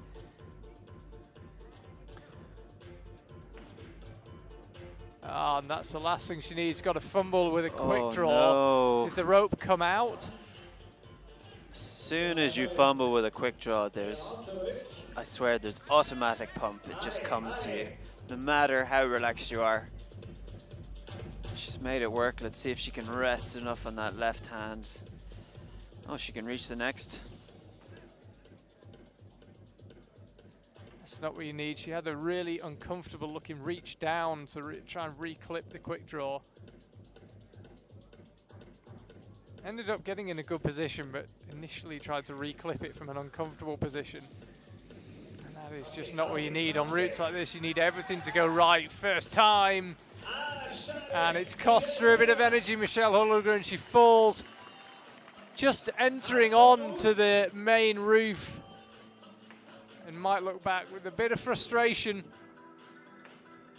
As soon as she got to that whole sequence, actually, she did the moves slightly differently to how they were designed. And then had the fumble with the quick draws. Just began to unfold slightly in the last 3 or 4 moves. I think all the way from the jump, it just wasn't quite as easy as she was expecting. And then every move after that started to take its toll on her. And then when she got to the section with the black volumes, really tied up, going for the strange almost crossover, and she realized that she wasn't able to hold that, and that's when she turned around to go and match, and she made it work, but you could tell at that point that the strength was not there and it was going to be really tough to try go on. She tried to rest for as long as she could, but it wasn't enough. That's not a great hold to rest on, and she couldn't make the next hold. Mattea Putzi now qualified 8th last week and qualifies 6th this last week, 3 days ago. Feels like last week, such as the change in the weather. I have to say, I'm always terrified of these dynamic boulder starts in lead routes. I would be thinking about it far too much. You know you've got so much ahead of you. How embarrassing will it be if you screw up the first move? Okay, well, let's make it a coordination move. Yeah, you wouldn't be the first person. It's always a bit of a risky one for the setters. It certainly introduces a psychological element for the climbers, because as you say, they've got something to worry about just leaving the floor. It's the embarrassment factor more than anything. If you saw just before, she made to stand in the pocket of Volcano rather on the slippy top. She might have watched the men's finals on Monday and decided against it. But the DJ's here to save her. He's put Eminem on, so it'll be fine now. Nothing to worry about. See her at the top. A couple of moves away now from the jump. Mattea Putzi climbing this pretty quickly. And that's the hole we mentioned earlier with the blocker on top of it. It's just closing off the best bit. So you can't quite hold it the way you want. You've got to work your way around that blocker hold.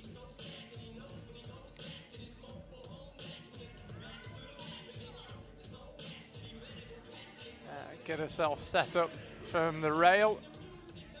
And then we'll head up to the jump. Hasn't caused too many problems so far, but you've got to go for it. And it's no gimme, requires full commitment. Very and cool. Got it. Keep an eye on that left hand, only just readjusted. Ooh. Clearly felt pretty solid on it. Not looking too comfortable here though. I feel Mattea is not displaying the same body language, you could say, the style of climbing that Christoph did. So I suspect she's not quite the same Eminem fan. We will have to speak to the Austrian team to confirm. Snatching these holds. The right shoulder's up pretty high though. Let's see if she can really recover.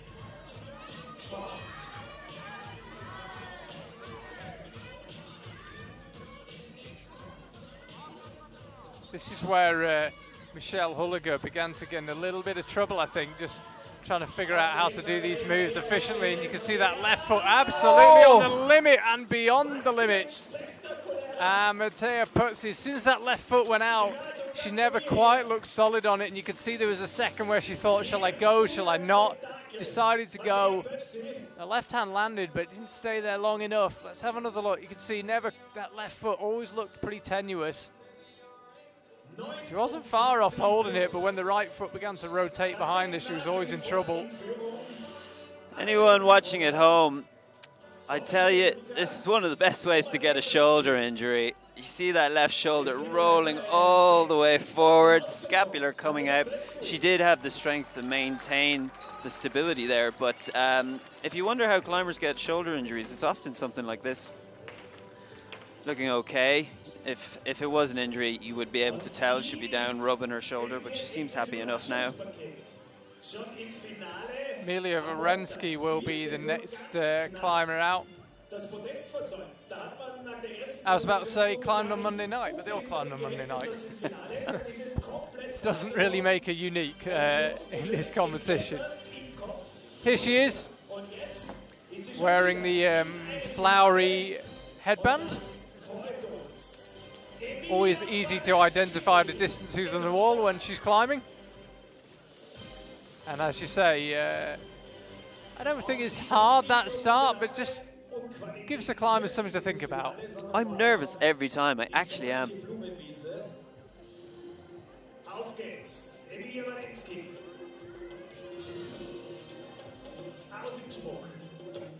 Looking really comfortable in these longer moves though. This might play to her favour further up the climb.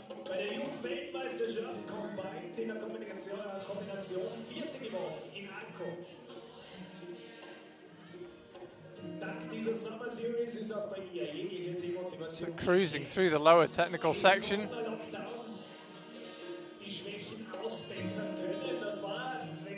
Real all-rounder, Emilia Wawrinski. I know the Austrian team got pretty high hopes for her. Only just missed out on the podium for the combined competition in the Arco Youth World Championships last year. Real contender in boulder and lead, and not too shabby on the speed wall either.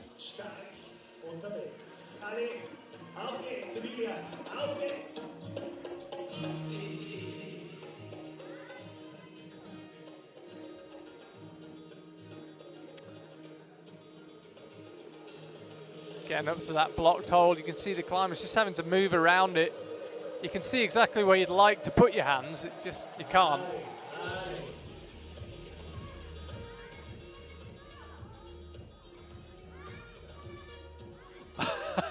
Is she checking out to fly there in the route? Was that what she saw on the wall, the shadow? Yeah, I was trying to figure out where that was. Was it in front of our screen? Was it on the screen? No, I think that was on the route. I think she stopped to look at it. A few shouts from around the sports centrum here in Imst. Local crowd getting behind the local climber. Well, almost local. Getting a sneaking feeling that Emilia is also looking a little bit nervous here. Looking at her feet, they're just that little bit jittery. They're not taking quite as much weight as they could be. Let's see if she can harness those nerves and keep going, or if it's going to prove a struggle for her. Looked like a pretty powerful way of going to that pocket. Took her a bit of effort to get comfortable on it. That's exactly what happens when you're a bit nervous. You don't quite think so easily. You can't place your feet in the nicest places, and you can't balance your body weight through. But we're into the section that's put off the last few athletes here. Keep an eye on that left shoulder. How's it going to be reaching out? Oh, locks it with the right. Casual. That was where Mattea Puzzi came unstuck, and she managed to save the swing so she could live to fight another move. And you can see where she is, the top right at the top of the screen. Gives you an idea of how long the wall is.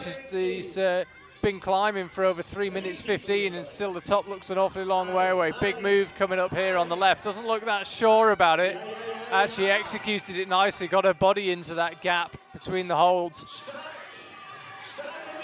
Definitely getting pumped, just beginning to shake a little bit, and almost held it as she went out footless beyond the roof and looks up slightly puzzled, not quite sure if she missed a detail of that hold there, but as soon as she fell, she immediately looked up, kind of almost confused. That was a dramatic fall, arms and legs flailing.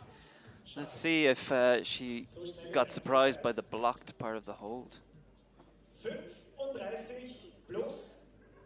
Possibly just didn't quite hold on. You can see in these lower moves that her shoulders were way up by her ears. It was partially that she was tired, but also partially that's her style of climbing. Managed to get through these moves by really locking off and trying hard. But here, it wasn't quite enough. It looks like she actually caught it really well and possibly surprised herself as to why she didn't hold on. But anyone who's pumped enough will be surprised to realize how weak they are. And I suspect it could have been a bit of this involved. Eva Maria Hammelmuller now, one of the stars of the boulder series. Looked the real deal on the boulder wall and looks the real deal on the lead wall as well. And also gets the start done, no problem. Fourth climber from the end already. It's come by quickly this evening here in Imst.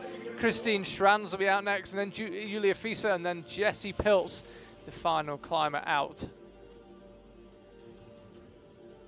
Hätte sie auch die zweite noch getoppt, hätte einer der Sicherungsjungs Plack ziehen müssen vor laufender Kamera hier auf OF Sport Plus. Freut uns, dass das nicht passiert ist. Kind of scurrying through these lower moves, Eva Maria Hammelmuller.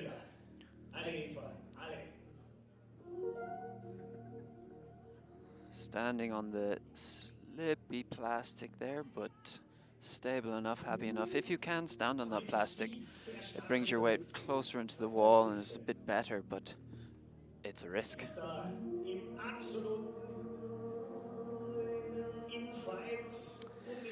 Eva also following my theory of strong climber right now. She's got a great tan. Shows she's been outside and she's been crushing some hard routes. Yeah, she's had a good outdoor season so far. And once again has that split-second realization that the jug you identified from the ground has a blocker hold on it. The hand wanted it. It felt around and it wasn't there. Such disappointment. It's a bit of a blow to morale when you get there. It's blocked. It's not too bad. It's not quite as good as it could be.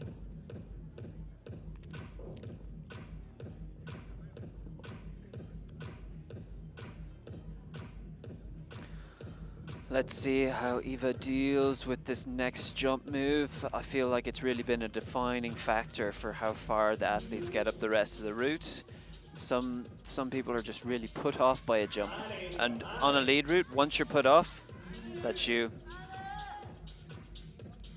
Very casual there, didn't even need to jump.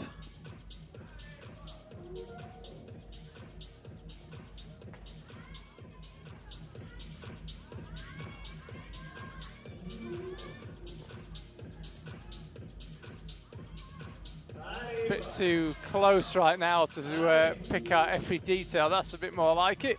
Eva Maria Hammelmuller climbing this route pretty quickly. Pretty snappy style. Actually one of the better styles to have in lead climbing, if you can really dead point to each hold and save as much strength as you can. You generate the energy from your legs and from your core, and you have just the right amount so that your body stops once your hand is over that hold. That's the way you'll get the furthest up. Watch any of the guys climb their really, really hard routes and they dead point absolutely every move they can.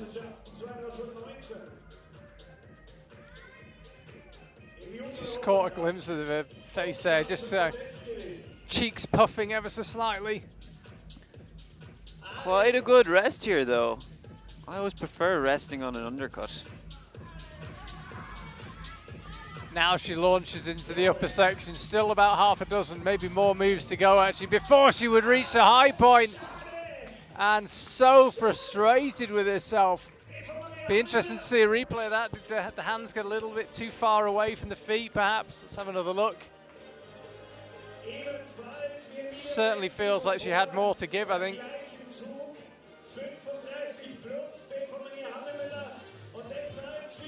Oh, another little mismatch there.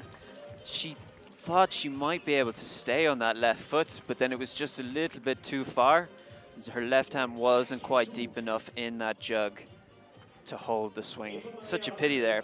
And then the right hand blows as well, which just was another spanner in the works. So still Anne Sophie Koller leading the way. 3 climbers still to go. You can see it 43 plus. No one been within 8 moves of that. No doubt who the best climber so far has been. Christine Schranz might have something to say about it though.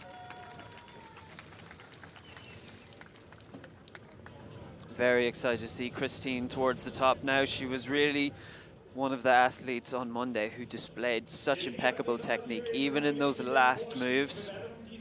And I wonder if she can recreate that now. Or if she falls off the first coordination boulder, oh God.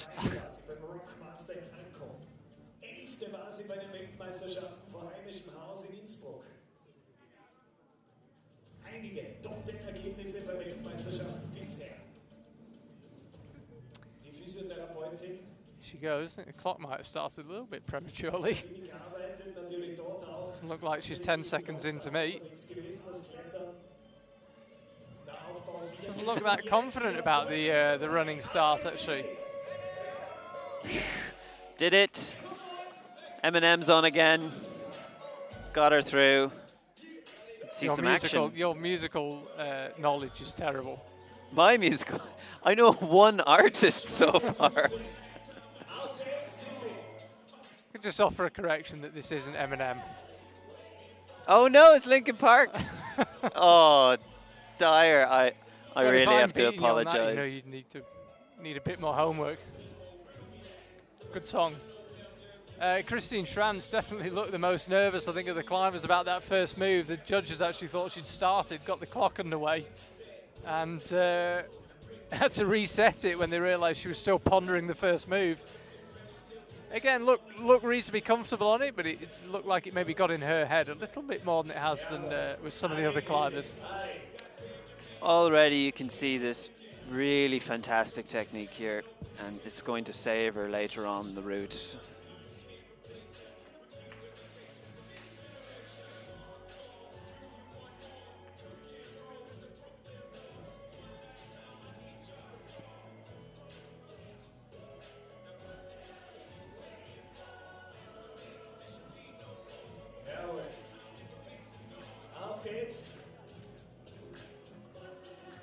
Oh, finds the blocked hold.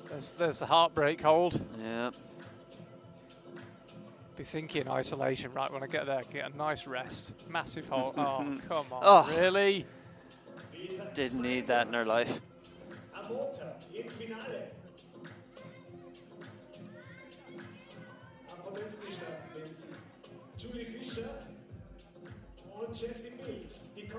Christine now in position, getting ready to line up for the jump. There you can see the hold coming.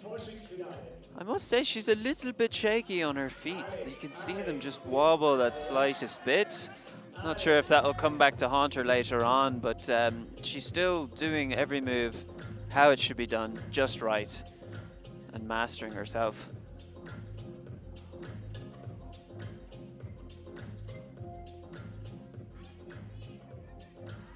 Just a little bit of indecision about how to go. In the end, goes up with the right hand. And it's a case of squeezing these two volumes, couple more volcanoes, and you're into that quite tricky technical section underneath the roof where we've seen a few climbers come unstuck. The shoulder breaker. Oh, using her heels here, which is really amazing to see.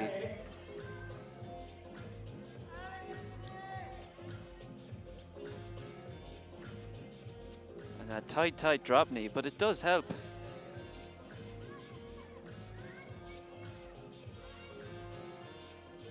Now, there's been several methods of doing these moves. Some have looked more comfortable than others. Christine happy to lock on that tiny right-hand crimp. She's got shaking out now, but I think she's still got some energy to spare.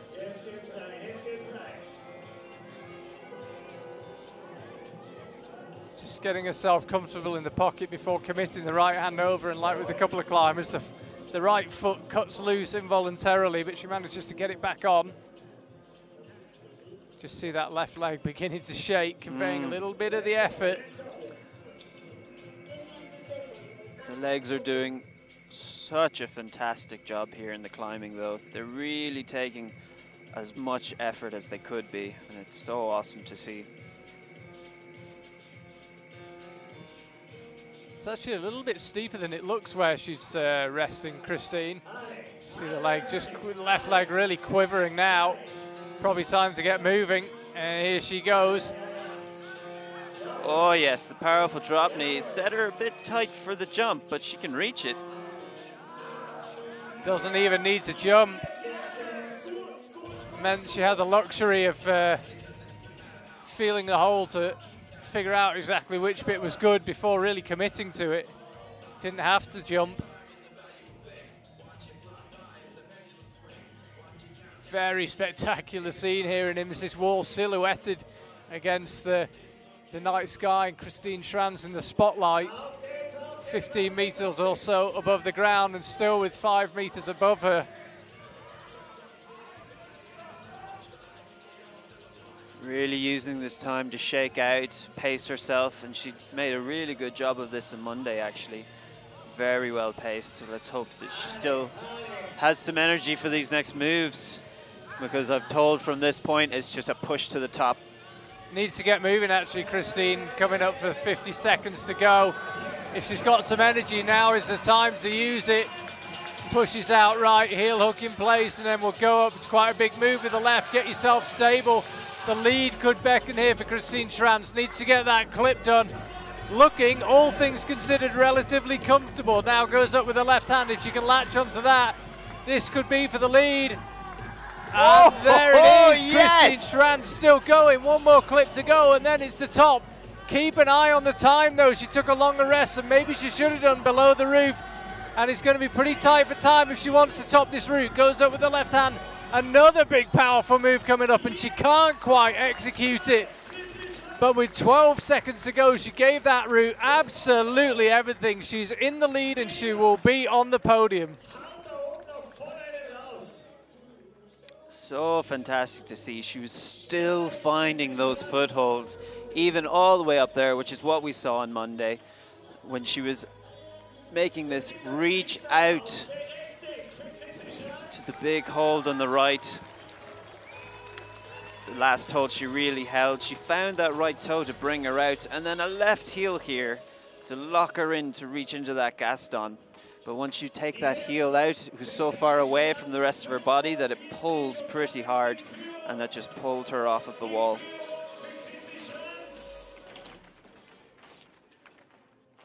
And one of the few climbers to have lowered down look happy with their attempt.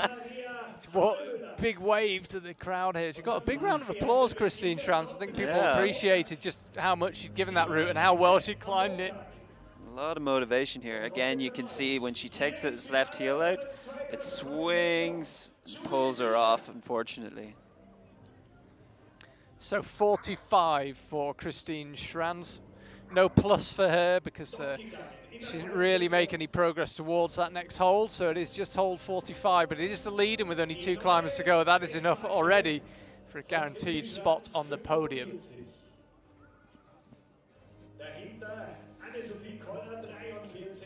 So Julia Fischer now, latest climber to tackle this slightly tricky running start. Takes a couple of extra breaths. Ooh, I was thinking the rope might be in the way. I think she's asking the belayer to hold the rope out the way. And there it is. It's terrifying. Hardest part to watch of the whole climb.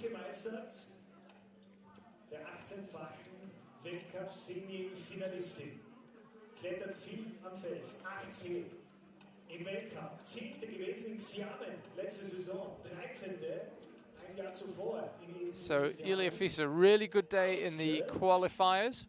Of course, we had the qualifying round earlier on today. She was second only to Jessie Pilzer. No shame in being second to the 2018 lead world champion. So a very good day for her so far. Can she back it up in the final? If she was interested in how Christine Schranz did, and she looked up, she would see all the quick draws apart from the final one still swinging. Interesting sight to see. Oh, look at that clip.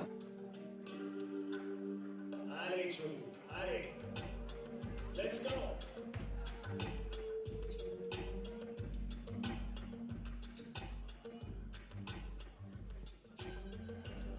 Christine Schranz actually still in the background, down by the bottom of the wall, just cooling off actually, after the best part of 6 minutes hanging on the Imst wall. It's all about Julia Fieser now, and then Jessie Pilt still to come. Not found that big guppy on the top of the hold, which the other athletes have, which I suspect is a little bit better than what she's holding on to right now, but she's probably resting absolutely fine on these holds.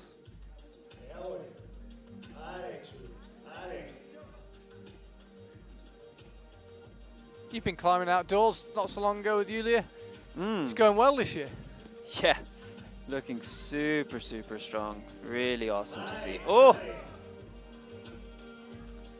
Happy enough on that jump. It's much further for her than some of the other athletes. But now lurching a bit to these holds.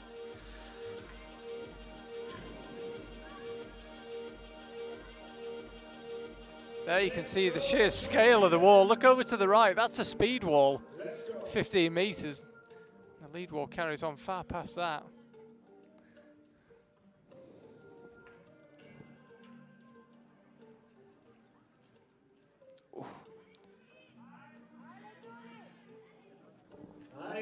Probably having to reach a little bit further than she'd like to in some of these moves, being one of the shorter climbers out tonight, but still making do with it, looking happy enough on the holds.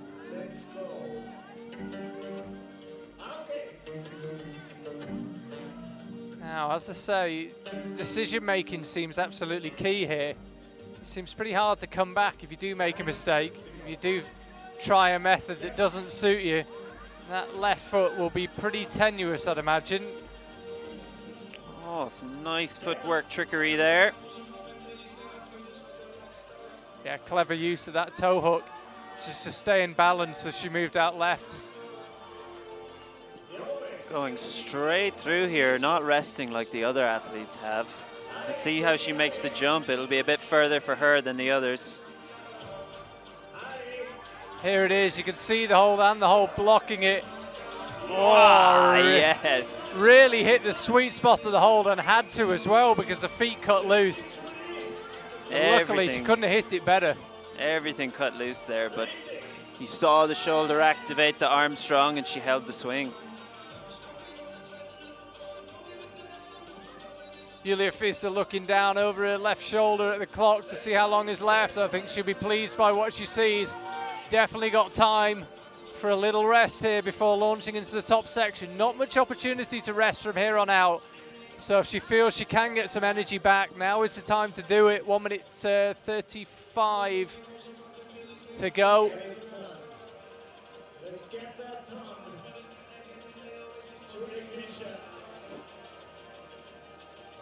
Had a quick look over at the Austrian team and the coaches. Killy is an excited man right now. I'm not surprised, 1:15 left. Well, I said she had time for a good rest. She's been here 30 seconds now. It's probably time to get moving. Because although you can't rest much from here on out, the moves still take quite a bit of time. You've got to set yourself each time. So I think Julia's setting off with about the bare minimum amount of time left to claim a top.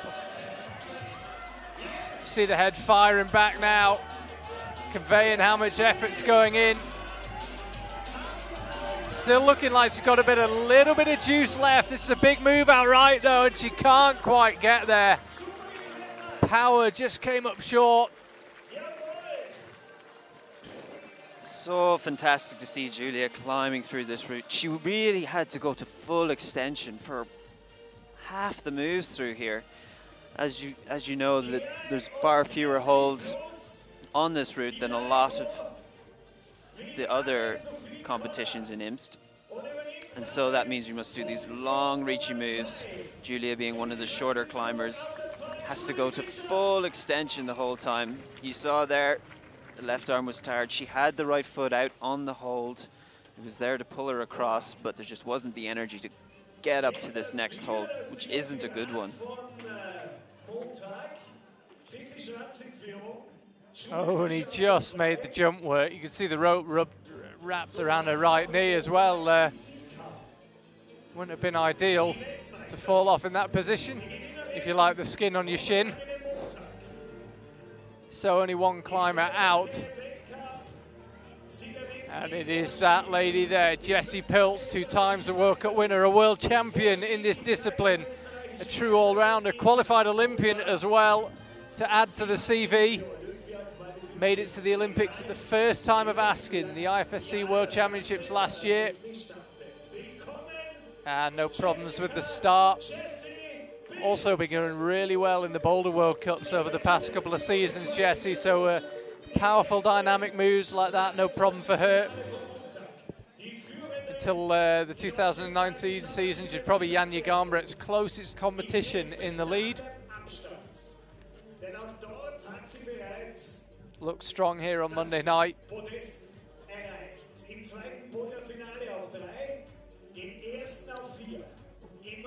Looked really, really strong here on Monday.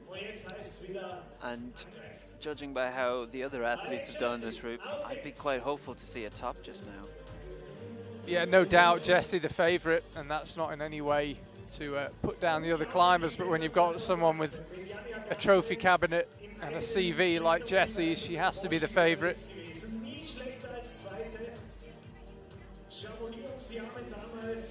Looking to get another win in this Austria Climbing Summer Series. Don't forget, 23rd to the 26th of September, we've got a combined competition to round out the Summer Series. Do join us for that, right here in the Tyrol. There are worse venues, I have to say. So Jessie just a couple of moves away now from heading up to the jump. That's the rail that you launch from. Look how deep that drop knee is. Really fantastic technique there. Getting a proper rest.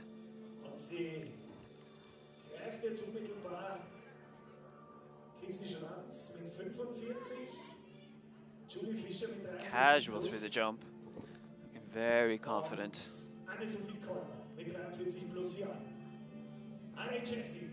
2/3 of her time still remaining. She's really rattled through that lower section, Jessie.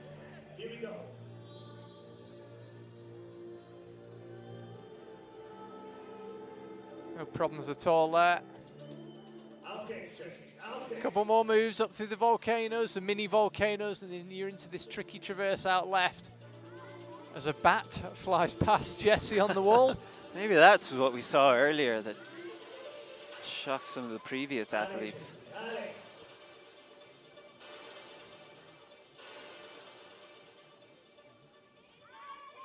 Looking very smooth here, Jessie. I mean, got a good look at her face there, and no signs of distress. Clearly still reasonably within the comfort zone. Reasonably. Starting to pull in a bit with that right arm as she clips. She's not quite as relaxed as she wants to be. Wasn't the best clipping position, I don't think. Many of these athletes, what sets them apart is their ability to recover and bring it back together for the later sections. Apologies, someone very, very close to our commentary position getting very, very excited. You might be able to hear them. I didn't suddenly just lose all impartiality and start screaming for Jessie. It was some random chat behind me. So shaking out. Look at that really high right foot she's put there. The other athletes haven't done that, but it really shows how comfortable she is. Even now when she's pumped and trying to recover, she puts these feet up in the positions. Oh, and going for the drop knee through this jump, which really helped Christine. See how she makes it. Yeah, here she goes to the jump, and it wasn't a jump. Oh my God, eat my words. Those high feet really helped her out in the end, meant she could just creep up to that hold. Anytime you can, as you say, get a hold statically, you don't commit everything to it and hope you find the sweet spot. Anytime you can do it with a bit more control is good. And Jessie made the jump look a bit of a non-event, to be honest.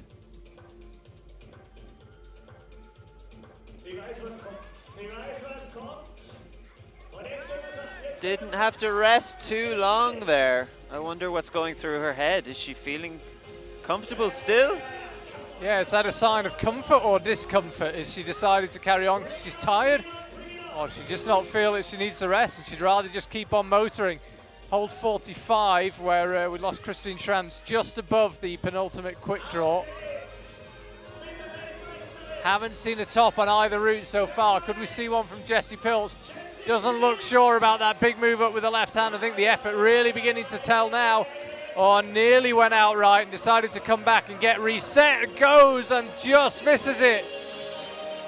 And she will not match the high point of Christine Schranz. Jessie Pilz misses out on the gold medal this time. Does not look too pleased with that. Looked at the move outright, didn't like it at all. Came back, reset, went for it again, but still didn't quite look comfortable, you could see. In this position, she already knew she wasn't going to grab it, and that's why she came back to reset herself and try again. But in that position at that time, there was no other option. She realized she just had to go for it again, but the energy wasn't there.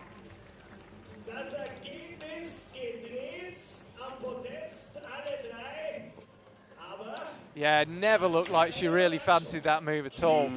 Must question how she found the rest at the jug. She wasn't there for very long. Maybe she could have rested more. Maybe she felt she really didn't need to. But we were able to see the effects of it slightly later on. There you can see it. Christine Schranz takes first place. Jessie Pilz, no win this time in Imst. Second place for her. And Julia Fischer ends up third. By the way, the climbers there with 43 plus. That's Jessie, Julia, and Sophie, all tied on 43 plus, and are separated on count back to the previous round, the qualifying round that took place earlier on today. But it's Christine Schranz, who I have to say looked the best climber on the route, and the score tells the story as well. She displayed such brilliant technique all the way through, and on this route where it's an endurance route, you have to keep going. Using your great technique on the lower moves is what saves you higher up. I believe we've got a few interviews, by the way, again for the German speakers. First up, Katja Sauer steht schon da und kann sich, glaube ich, wieder freuen über ein tolles Ergebnis aus österreichischer Sicht und vor allem beeindruckenden Leistungen. Wie sehr freut es Sie, dass es für die Chrissy Schranz diesmal gereicht hat, um ganz oben zu stehen? Ja, Freude ist natürlich groß. Sie hat mich genauso für alle anderen gefreut, aber für die Chrissy natürlich genauso. Es war letzte Woche am Montag extrem knapp bei ihr und jetzt hat sie genau das bisschen mehr ausholen können und ja, verdiente Siegerin, würde ich sagen. Wie sehr hat die Jessie Pilz da fighten müssen, kämpfen müssen? Geht es ja momentan vielleicht nicht ganz so locker von der Hand, wie sie es vielleicht selbst gern hätte. Ja, sie ist natürlich sicher nicht auf ihrer Höchstform, das war sie auch, aber sie holt alles raus und man sieht schon, dass die routinierten Klettererinnen sich wieder durchgesetzt haben und nochmal bewiesen haben, wieso sie in den letzten Jahren immer regelmäßig ins Finale klettern haben können. Julia Fischer auch wieder mit dabei. Ist das eine, die jetzt so richtig kommt und vielleicht auch noch mehr Schlagzeilen machen wird? Ja, die Julie hat ja auch im Weltcup schon großartige Leistungen gezeigt, Ergebnisse gleich wie die Chrissy und gleich wie die Jessie natürlich. Wir können sicher noch einiges von ihr erwarten, ja. Bin selber gespannt, wie es dann nächstes Jahr ausschauen wird. Wie groß sind Ihre Hoffnungen auf ein gutes Ergebnis jetzt auch in Briançon? Ja, wir freuen uns natürlich alle auf Briançon. Ich glaube, die Vorfreude ist bei den Athleten riesig. Das ist der erste internationale Bewerb dieses Jahr im Lead. Und ganz egal, wie es ihnen dann laufen wird, ich glaube, sie sind einfach froh, dass sie da jetzt einen Wettkampf haben, ein Ziel haben und da mitmachen dürfen. Okay. Danke Katja Sauer. Dankeschön.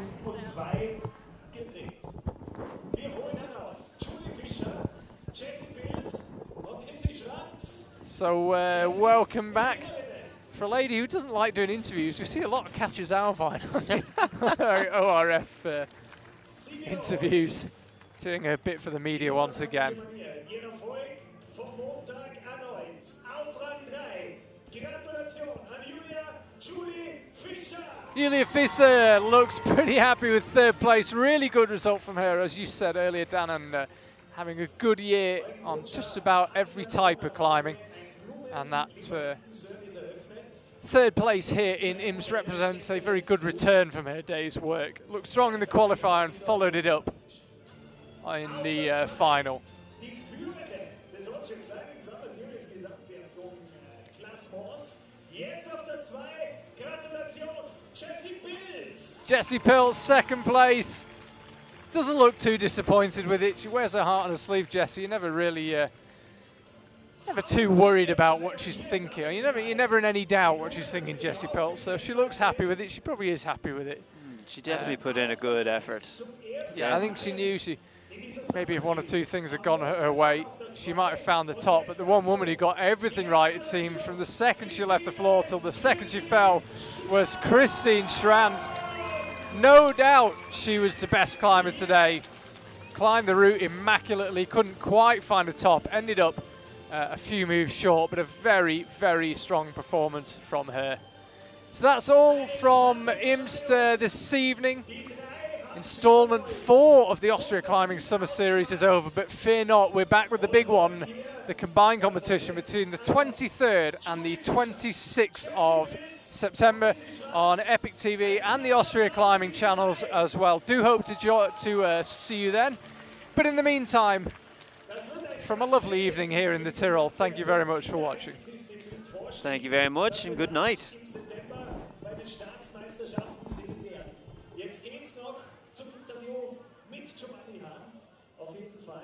Der hat sich auch im Corona-Lockdown die besten aller Fragen überlegt und wird sie jetzt stellen. Monate ausgedacht, jetzt hält's. Der Blutdruck steigt. Danke euch fürs Dasein. Das war eine extrem lässige Kulisse hier bei diesem zweiten Vorstiegsfinale in Imst. Angenehmste äußere Bedingungen. Und wir werden uns hoffentlich wiedersehen. Ende September in Innsbruck. Wir wechseln also wieder zurück. Innsbruck wird der Platz der Entscheidungen vom 3. So, also wir haben 3 Österreicherinnen heute am Podest und wir freuen uns ganz besonders auch wieder, dass es Julia Fischer geschafft hat. Was war das für ein Wettkampf? Wie sind Sie zufrieden? Ja, also unglaublich. Es hat wirklich so Spaß gemacht, wieder Vorstiegswettkämpfe zu klettern. Und beide Finalrouten, sowohl am Montag als auch jetzt, waren wirklich richtig cool zum Klettern. Hat viel Spaß gemacht. Wir haben auch alle mitgefiebert, weil es so eng war, so knapp war. Sie haben das wahrscheinlich auch genauso oder noch gespannter mitverfolgt. Wie spannend war es für Sie, weil es so eng war? Ja, ich war schon ziemlich nervös, aber es ist cool zu sehen, dass wir eigentlich alle echt knapp beieinander sind. Und ja, die Chrissy ist halt am besten geklettert und war eigentlich richtig cool. Jetzt geht es nach Briançon zum Weltcup. Wie viel Selbstvertrauen nimmt man mit, wenn man da merkt, man kann voll mithalten? Ja, schon sehr viel. Also es war jetzt sicher ein guter Test und ich freue mich jetzt schon echt voll auf den ersten Weltcup. Gratulation noch einmal und alles Gute dafür. Danke. Dankeschön, Julia Fischer, ich nehme das. Und bitte gleich die nächste Dame zu mir, die Jessie Pilz. Bitte schön. Es war wieder ein sehr enger Wettkampf, ein sehr knapper Wettkampf. Wie sehr haben Sie fighten müssen, um da ganz oben mitzukämpfen um die Topplätze heute? Ja, ich probiert mein Bestes geben. Es hat leider nicht gerecht. Die Chrissy war eindeutig besser und verdient gewonnen. Jetzt waren es doch intensive Tage mit Bouldern, auch mit diesen Speed-Tagen, vielleicht auch mit jetzt dem Vorstieg. Zehrt das auch an den Kräften oder war das genau das, was Sie eigentlich auch wollten? Na, von der Belastung her ist es voll gut gegangen. Wir machen im Training jetzt nicht weniger, eigentlich sogar mehr. Von dem her war das jetzt nicht extrem anstrengend. Natürlich, das Medaillen kommt noch dazu und dass man halt echt bis ans Limit geht. Aber ja, es ist jetzt nicht anstrengend als ein Training. Jetzt hat man besonders bei den jüngeren Athletinnen auch gesehen, die haben sich mitunter irrsinnig geärgert, weil sie ein bisschen früher aus der Wand gefallen sind. Wie haben Sie für sich das Ergebnis oder die Leistung eingeordnet, jetzt schon in aller Kürze? Ja, ich habe jetzt vor mir keinen Klettern gesehen, von dem her kann ich nicht sagen, wo die anderen geflogen sind. Aber ja, keine Ahnung, es war jetzt okay, die Leistung, es war jetzt nicht super gut, aber ja. Mit was für ein Gefühl fahren Sie nach Briançon? In 2 Wochen ist ja dort, glaube ich, der Weltcup, der erste. Ja, ich hoffe, dass noch ein bisschen was im Training weitergeht, aber ich werde sicher nicht in Topform sein. Okay, dann wünschen wir trotzdem dafür alles Gute. Danke, Jessie Pilz, und auch alles Gute für die österreichischen Meisterschaften und da wird gleich das Mikrofon weitergegeben an die große Siegerin, die sich auch sehr gefreut hat, bei der Siegerehrung jetzt raufgesprungen ist aufs Podest. Ja, wie groß ist die Freude, wenn man so einen Bewerb hier bei der Austria Summer Series gewinnt? Ja, also es ist irre cool. Ich hätte es mir einfach nicht erwartet. Ich bin seit Jahren eigentlich, also ich weiß nicht, wann ich mal von der Jessie war generell, aber voll lässig, freut mich ja. Und das Klettern war einfach irre cool und ich glaube, ich habe alles rausgeholt. Sie haben ja schon am Montag aufgezeigt, da war es ganz knapp zugunsten von Jessica Pilz. Sie waren damals Zweite. Wie locker waren Sie heute? Vielleicht, weil Sie auch schon gewusst haben, es funktioniert, es läuft zurzeit. Ja, ich war schon ein bisschen lockerer heute. Allerdings bin ich dann davor schon noch mal ein bisschen nervös geworden, weil ich mir nicht sicher war, ob ich das jetzt wirklich noch mal verteidigen kann, den Platz. Es kann immer alles passieren. Es war am Montag eine irre knappe Geschichte zwischen uns alle.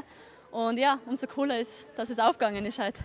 Im Vergleich zu mir sind Sie ein junger Hase. Trotzdem gibt es einige, die noch ein bisschen jünger sind hier in diesem Teilnehmerfeld, die sich mitunter auch sehr geärgert haben, weil es nicht ganz so weit gegangen ist, wie erhofft. Hat die Routine, hilft die dann auch in so einem Finale? Ja, also ich habe mir gedacht, die Route ist so ziemlich New-Style und kommt mir vielleicht nicht so entgegen, weil ich doch eine von den älteren Kletterer bin und aus der alten Schule komme. Aber es ist jetzt super gegangen und ich glaube, bei ein, zwei Zügen hat mir sicher die Routine auch geholfen. Freuen Sie sich auf Briançon und dann auch aufs Finale von diesen Summer Series zu den österreichischen Staatsmeisterschaften hin? Ja, freut mich voll und ich hoffe, ich kann nochmal so Gas geben und so aufzeigen und ja, war ein cooles letztes Jahr. Gratuliere nochmal, Gratulation, genießen Sie den heutigen Abend noch.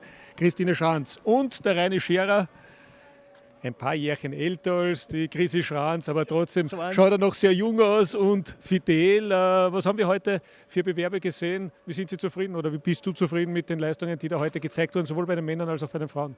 Ja, sowohl bei den Männern und den Frauen war echt ein Top-Level da. Einfach der internationale Vergleich zeigt auch, dass man echt am richtigen Weg ist.